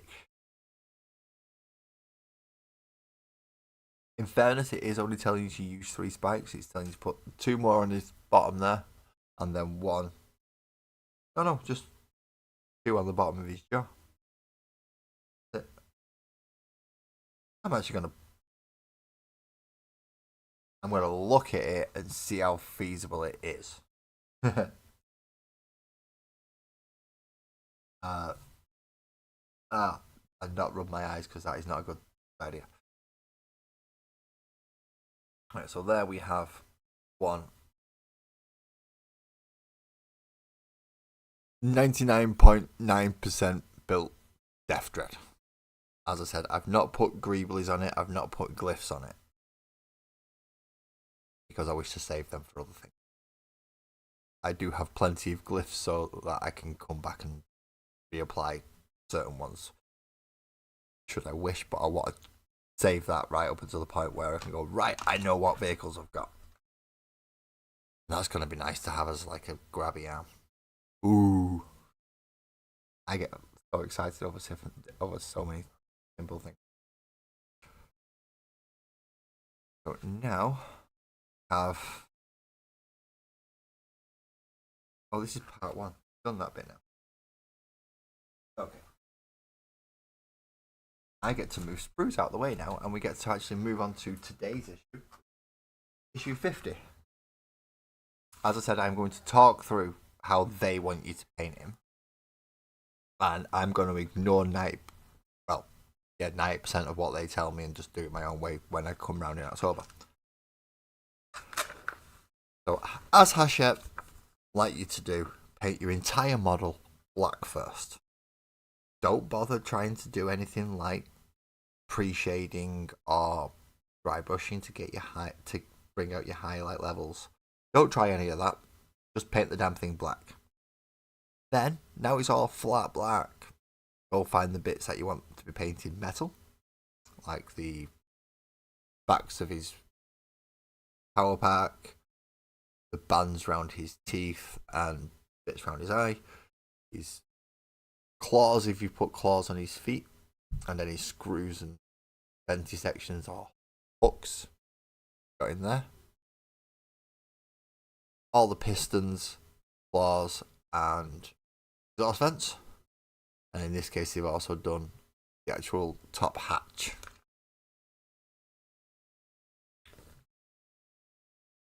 Now it's telling you to change the paint water because you've just been using a metallic and you're going back to plain old colours. If you don't change it, you're going to get that tint of lead belcher and it's going to be Corax white, not what you want. So with the Corax white, you paint the big skull face. That has been painted black. You could have done it white first, but didn't do that. Oh. Thomas Dale, thank you very much. Here's for the subscription. I don't get it that often, so when it goes off, it scares and I wonder what the bloody hell the noise is. But now I know. The ding means somebody's just subscribed to me. You'd think I would be used to that happening at this point, but no. But back to the Corax White. You are looking to do any of the glyphs, the art bones, lightning bolts, skulls, any of those you want to do Corax White. Get the Avalon Sunset if you've still got it and you've not decided I don't like that yet. And that's what colour they want you to do the lens, or at least one of the lenses, the main one for his actual skull face eye. They've done a blown out picture of it there. A lot of the other lenses, though, they're covering in Mephiston Red, along with the wires.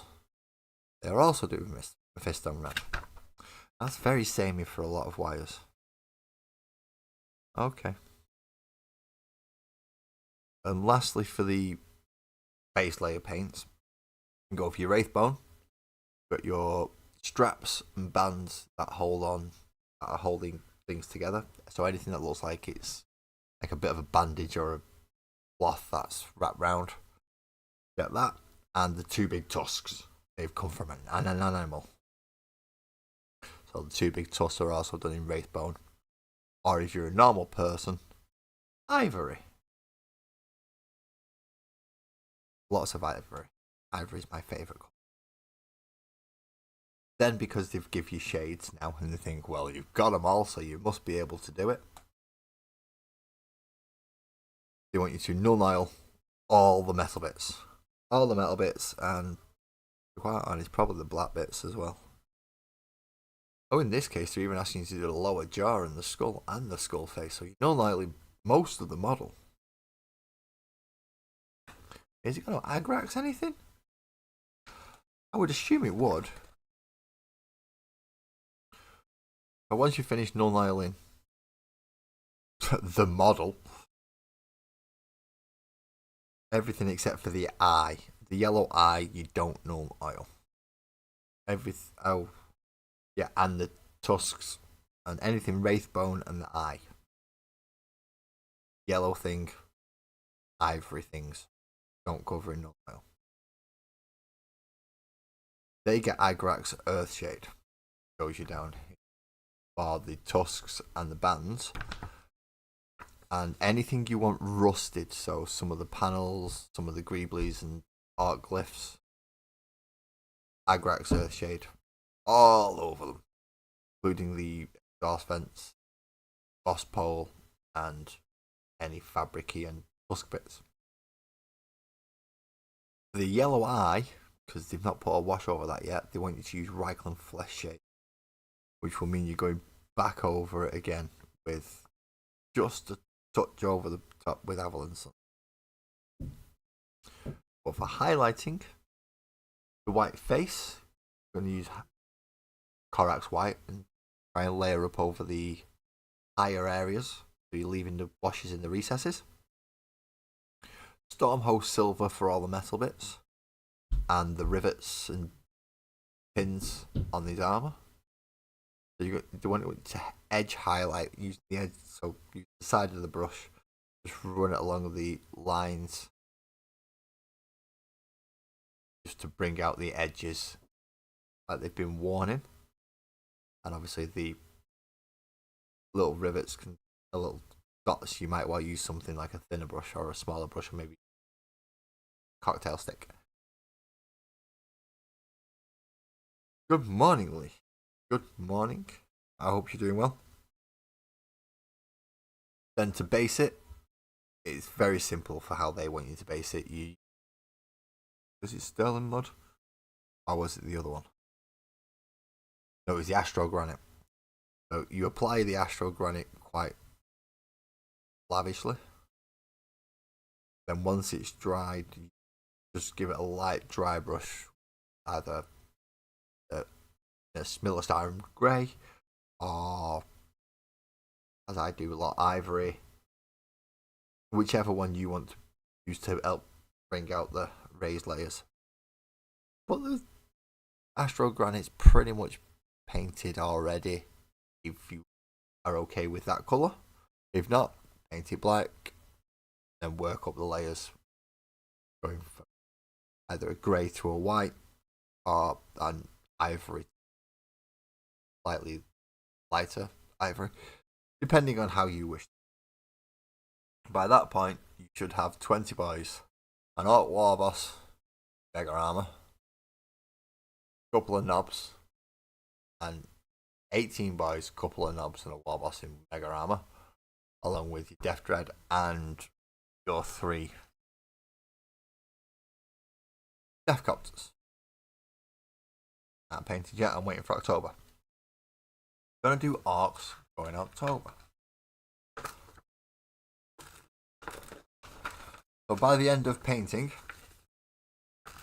it should look something akin to this. If you followed their instructions, you see how the wash helps the ivory stand out as tusks, and also makes it look a little bit dirtier and grimier and rustier at certain places. Trying to make sure you get into everywhere, so you get things like the rounded barrel at the back, all the wires, grates. There's a lot of little bits to get on this. Go back over, recheck, double check. This might be one of the longer models to paint, just because you've got to check you've got everything And with that at the nearly 2 hour mark, before we get into art culture, I will try a bit of an arc voice through some of that if I can. But to do that, I need to take a small break. So please hold on. I'll try and be as quick as possible to take a small break. And I will be back soon. Well, that means I've got to set these off. So you've got something to watch rather than empty chair and this not moving. So I shall pop these up. I don't know how they come up on vertical cam, but we'll find out. And I'm going to mute myself because of the music. I'll be back soon.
But dum bum boom dum dum.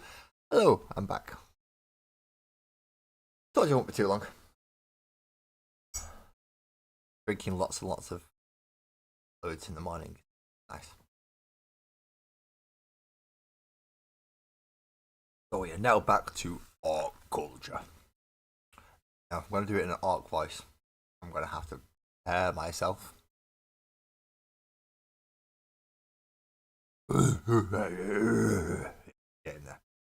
Orc culture. I know some observers may pointedly describe orcs as being distinctly uncultured.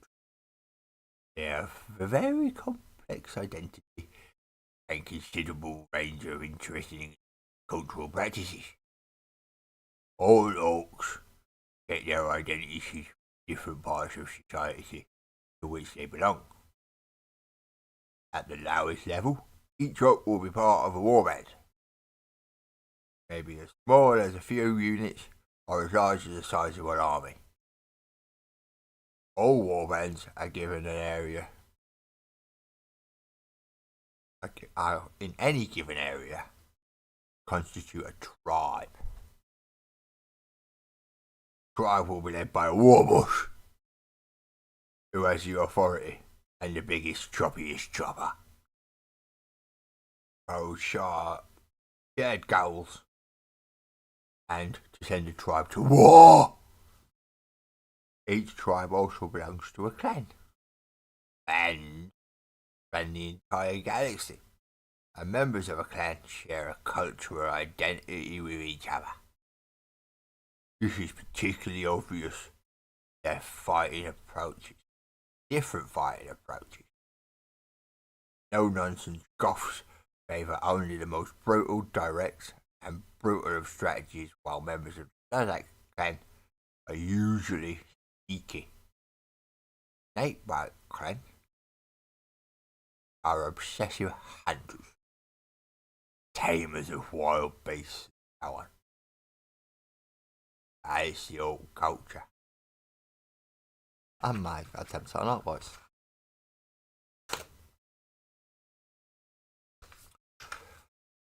Strange science. Most orcs don't care where their ramshackle technology works, as long as it's dead killing. But their enemies are constantly confused by the fact that the bizarre contraptions can actually function, if not reliably. Orcish devices may be lethally effective in the hands of their creators, but rarely work at all when recovered and tested by Imperial scholars. This has led some to speculate orc technology may run on psychic fields granted by the orcs themselves. Truth will likely never be known. The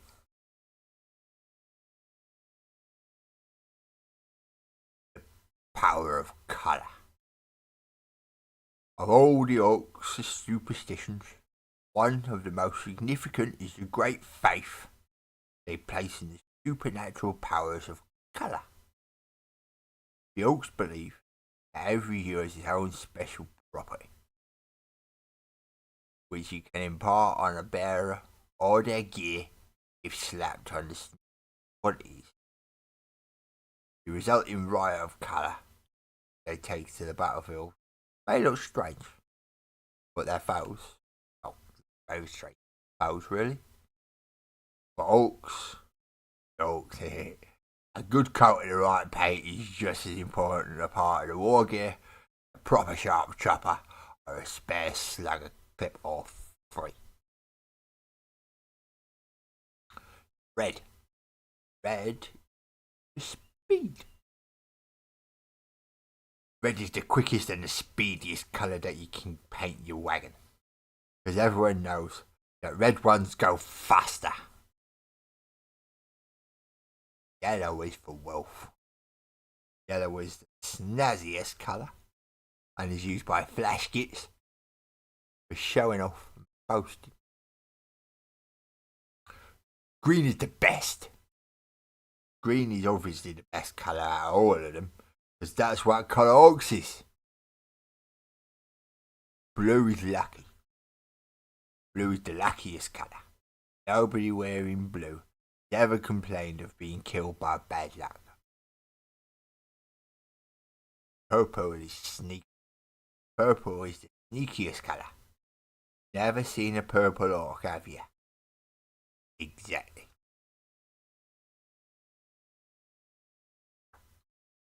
Let's talk about the Goths.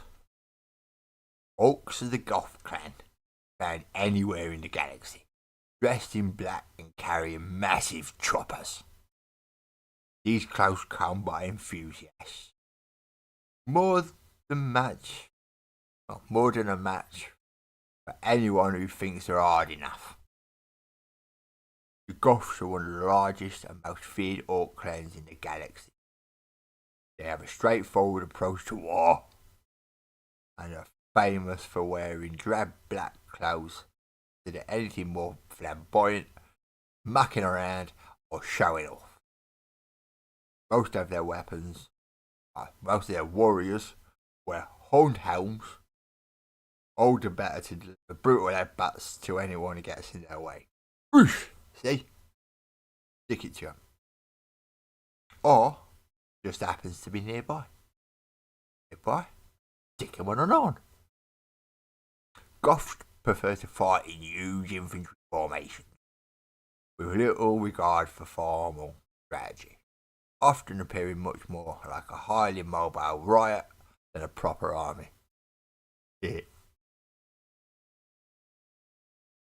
Mine in BC.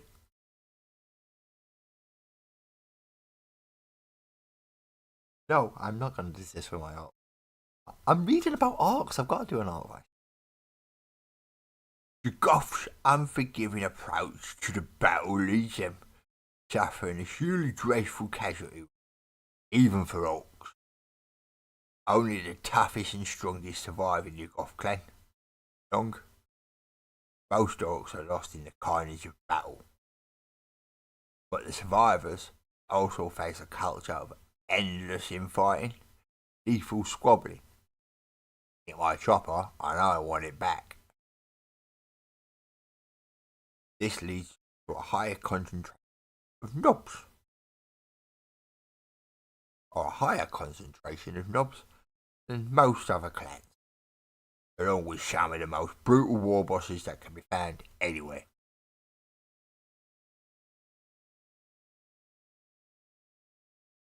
Oh yeah, orcs. The galaxy's football hooligans.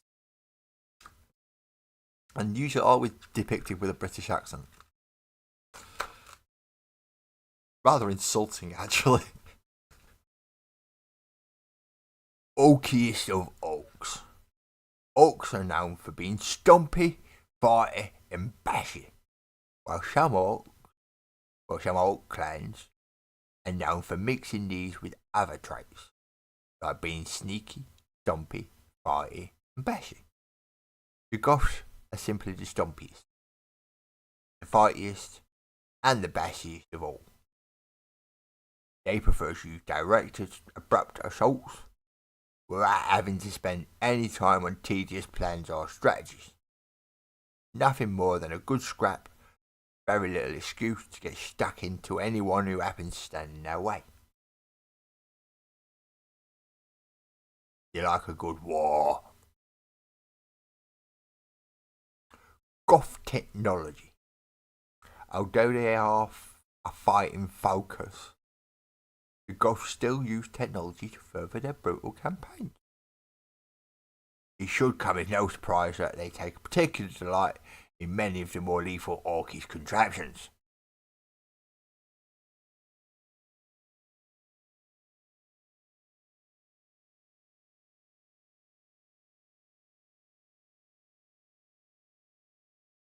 And the more claws, rockets, bombs they can strap onto them, the better. They also make great use of vehicles like battle wagons. After all, for a clan that places so much value on fighting, what could be more welcome than an even quicker way to get to the front of the battle? I suppose that is quite right, BC. If anyone should be allowed to do a British accent, it should be someone from Britain. Thank you for the compliment. Third section. Dawn boys! Even amongst the battle-hungry Goths, most would think better of strapping a rocket engine to their back and blasting into combat. But the Storm Boys are drawn from a clan's rebellious youth and have no problem flying into the face of clan traditions in their pursuit of a good cramming. So, Storm Boys are the equivalent of jumping. Not quite as accurate, and a good chance they're going to blow themselves up a little on the way.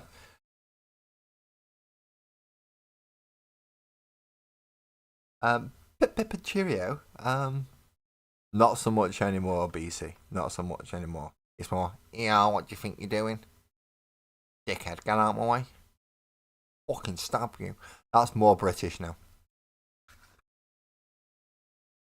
Ooh, we get on to one of my favourite characters in the entire setting. Gaisgold Mad Uruk Fracker.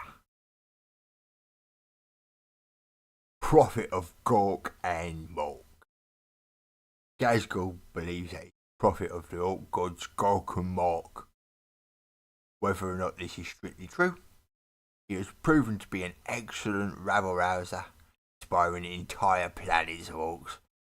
His pronouncement. That's an hard word for that pronouncement. The Grand Warlord. Gazgo, war boss without equal. A fact for which his enemies are profoundly grateful. In his campaigns of unparalleled violence have laid waste to countless worlds. Gazgul Fracker was a lowly orc warrior till a major blow to the head granted him visions of conquest that he believed came directly from the orc gods. Inspired by what he saw, he raised a great war and began his infamous campaign against the world of Armageddon. Although he was ultimately defeated, Gazgul was far from finished. He continues to lead his fellow Goths into battle across the galaxy. Like all orcs, he has to get stuck into the fight, blasting apart his foes at close range with guns called Orcs Roar, or ripping him into a giant power claw that he calls Gork's Claw.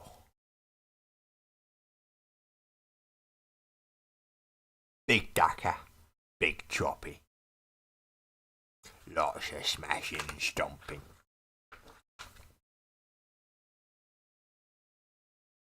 The Great War.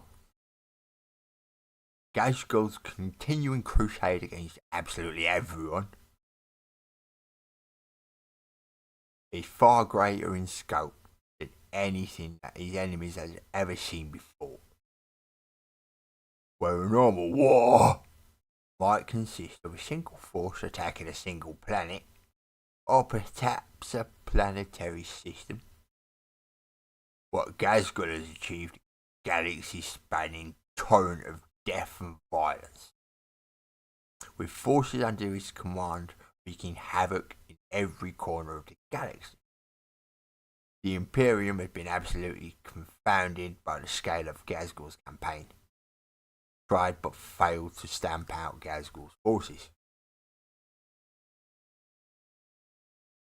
Of the many challengers who have tried to stop Gazgul, Ragnar Blackmane of the Space Wolves probably came closest to succeeding. On the Hive world of Rongar, the two warriors duelled. Although Ragnar was grievously wounded himself, he managed to decapitate Gazgul before he fell. However, the Great Orc's head was returned to his surgeon, Adok Watsnik, who was able to recapitate it into an even larger body. And so Gazgul's Great War continues. Makari. Gazgul's faithful banner waver, Makari, is famously the luckiest grot who has ever existed. No matter how hard the fighting, he always survives to follow his master into the next battle. Except he doesn't. Gazgul is deeply fiery, and as nobody has the nerve to give Gazgul bad news, every time Makari dies, quickly replaced with a new lucky grot before he lost his notice. Can't let Gazgul find out.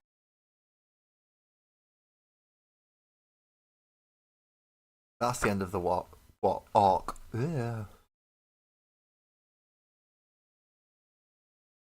That's the end of the arc voice for now. Can we catch up on chat? And what the hell did you tell? Did I tell you about painting out my helmet? I repeat. Hobby paint Masco's 2. So you thank you, BC. I don't remember the Great Hobby Disaster of 2003. Far too inebriated. Probably part of it. But again, if you are getting this magazine, there are story sections. In this one, it's called The Escape. Please read through this yourself. It does give you a nice little story and a little bit of an insight into Warhammer 40k universe. But I don't want to spoil the entire magazine for everybody, so please read the little story yourself. This one is fiction number 11.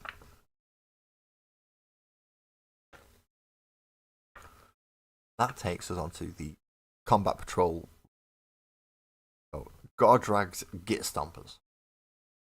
Nothing gets in the way of a Warboss's lads, at least not without being riddled with bullets and rockets.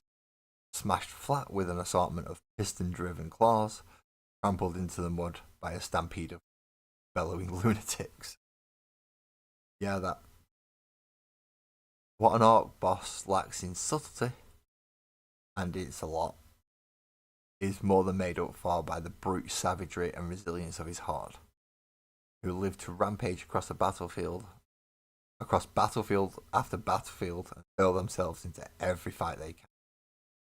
So a combat patrol for the orcs in this magazine that we'll give you the rules for consists of the Warboss in Mega Armor. Already have at this point. 2 units of 10 boys. One has the knob equipped with Slugger and Big Chopper, and a boy equipped with a Big Shooter. The other unit of 10, the knob has a Slugger and Power Claw, and one of the boys has a rocket launcher. So it's just a little bit of a difference between the two. Not much, but you also get the 3 Deathcopter models and the Deff Dread.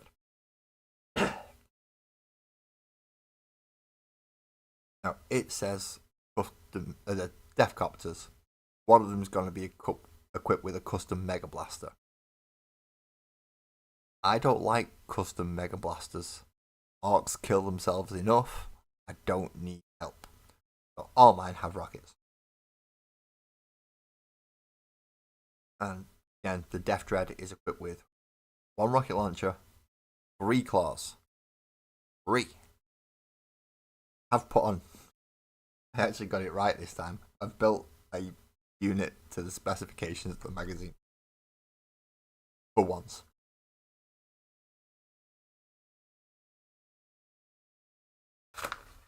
But just to show you the entire force, you'll have a Warboss in Mega Armor, a unit of 10 boys, another unit of 10 boys,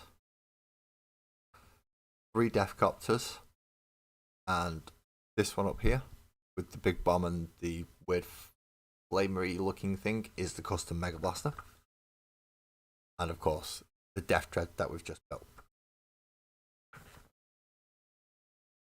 Ooh, a scenario, or a new way of playing. Some things don't be this way comes.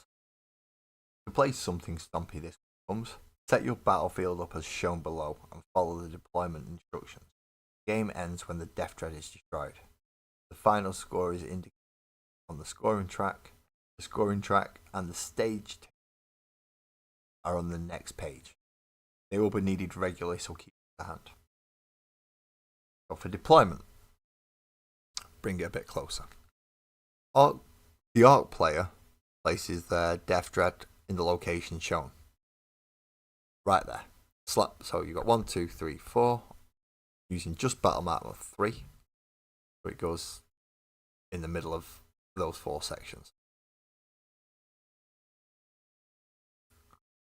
The opposing player consults the table on the next page and places the stage 1 models in the opposite deployment zone, which is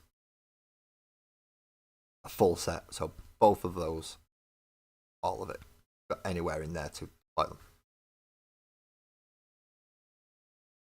How to win.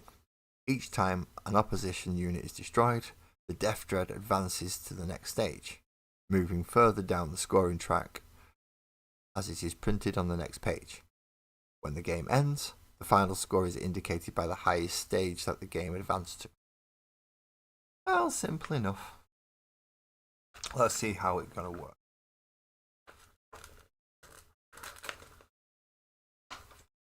So, next page. Each time an opponent is destroyed, the Deff Dread advances to the next stage. You'll need to use the table to select new units to deploy and the scoring track to keep a count of the stage and score. Use a coin or a dice or as a counter to show where you are on the scoring track as you progress through the game. So stage 1, start with 3 legionaries, 5 Termagants. Stage 2 is 1 von Reinslayer. Stage 3 is 1 Terminator. 4 is 2 Wind Riders. That's actually. Stage 5 is a Winged Tyrannid Prime. I'd rather have the Wind Riders. Stage 6, the Dark Apostle with his 2 Dark Disciples. Stage 7, the Captain in Terminator armor. Stage 8 is the Wraith Lord. Ooh. That could cause problems. Stage 9 is the Psychophage. Again, could cause a lot of problems. And lastly, stage 10 is the Hellbrute. That's damn near a 1-for-1 match. The Deff Dread's taking any damage, the advantage is Hellbrute. So how does the scoring track work? If the Arc player makes it all the way to stage 10, he gets 10 victory points. If the opposing player takes the Arc out in stage 1, they get 10 victory points. So it goes 1, 2, 3, 4, 5, 6, 7, 8, 9, 10 for the Deff Dread, and then descending opponent. So 10, 9, 8, 7, 6, 5, 4, 3, 2, 1. You don't want the Deff Dread to get all the way to 10 because then you want to get a victory point. Quick tutorial. Dead Chopper is a special rule that increases the attacks characteristic of the Deff Dread's Dread Claws. A Dread Claw has an attacks characteristic of 4. The Dead Chopper rule allows you to increase its attacks characteristic by 1 for each additional Dread Claw. Since a Dread Claw is a melee weapon, you can only use 1 of them in your fight phase. This means your Deff Dread can make a total of 6 claw attacks. Really? I didn't think it would be. I thought it was 4 with just maybe 5 adding the extra one. But okay, if they say we have to make 6, I ain't arguing. Piston driven brutality. Special rule that forces nearby enemy battle shock test. Enemies must be within engagement range, and the battle shock test is taken at the start of the fight phase.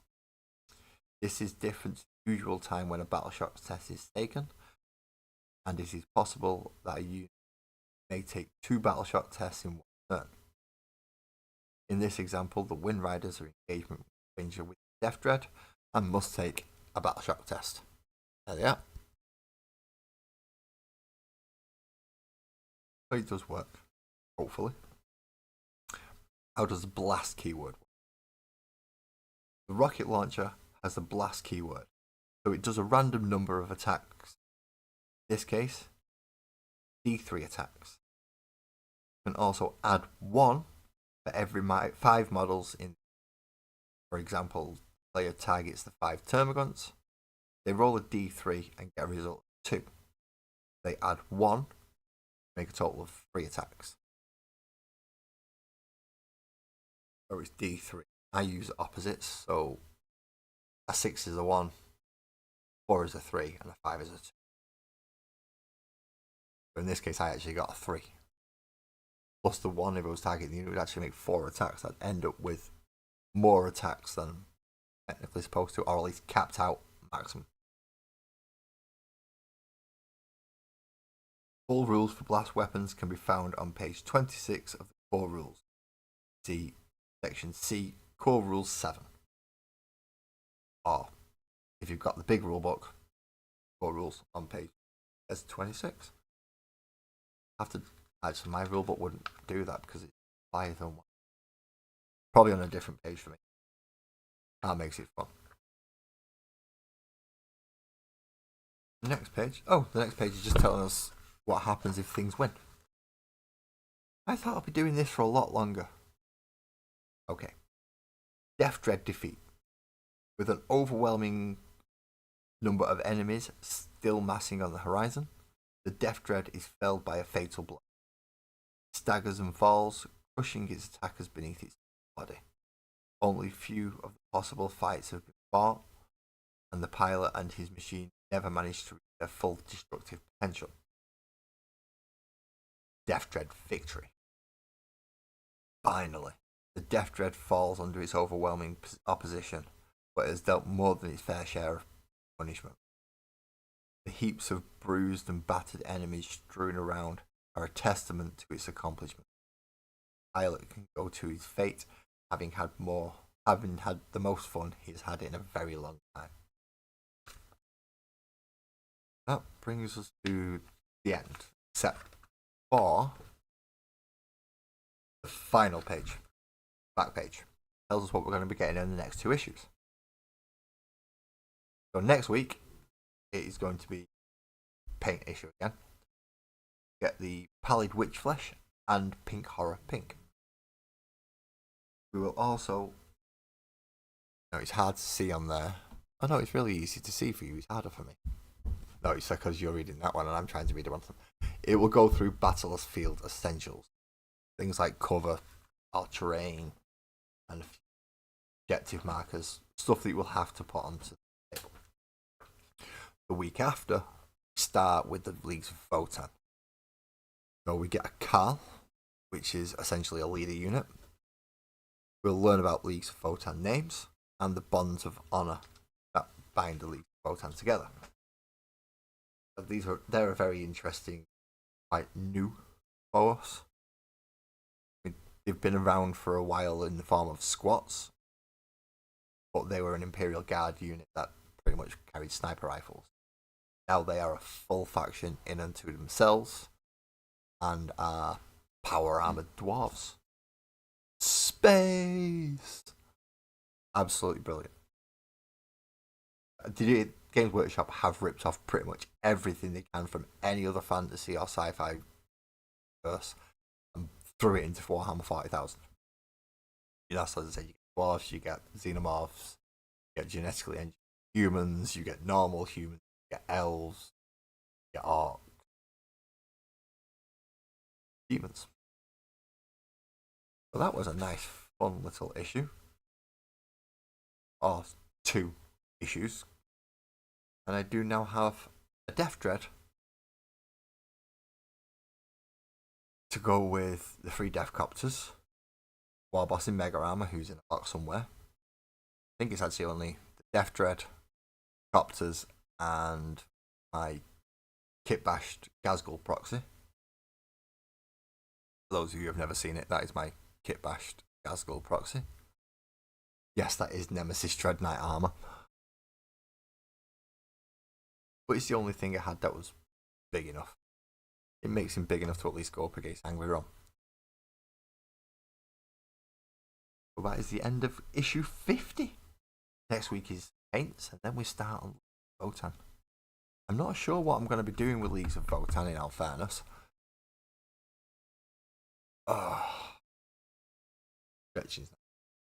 Yeah, I'm not sure what they're going to be doing with Leagues of Votan. I don't have any models for them already. It might just end up being the Combat Patrol. Or, saying that, Rogue's Den Hobbies do have a range of Space Dwarfs. So I'll have a look through and see what I can proxy over. And try and build it to a 2,000 point army that way. Well, I know I'm going to be getting a good fair old chunk of Votan models. Have a quick look at what will be coming after the Carl. I'll move that up there a little bit. And I believe I sent this picture to the Eclectic Beard.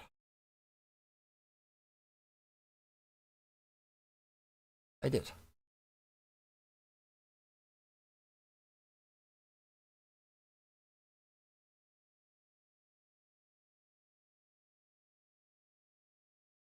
PNG file.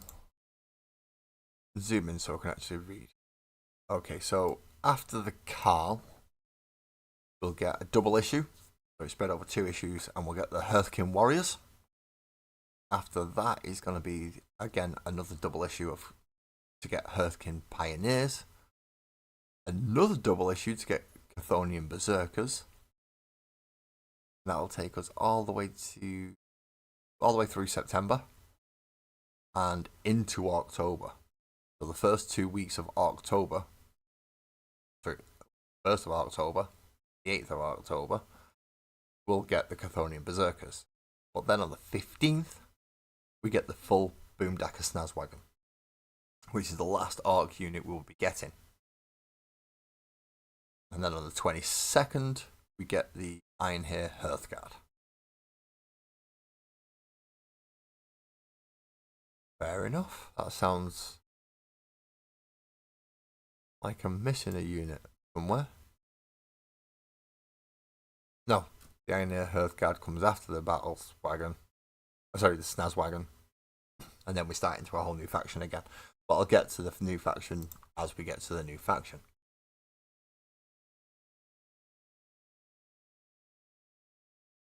So paints and then Votan. That sounds like it's going to be fun.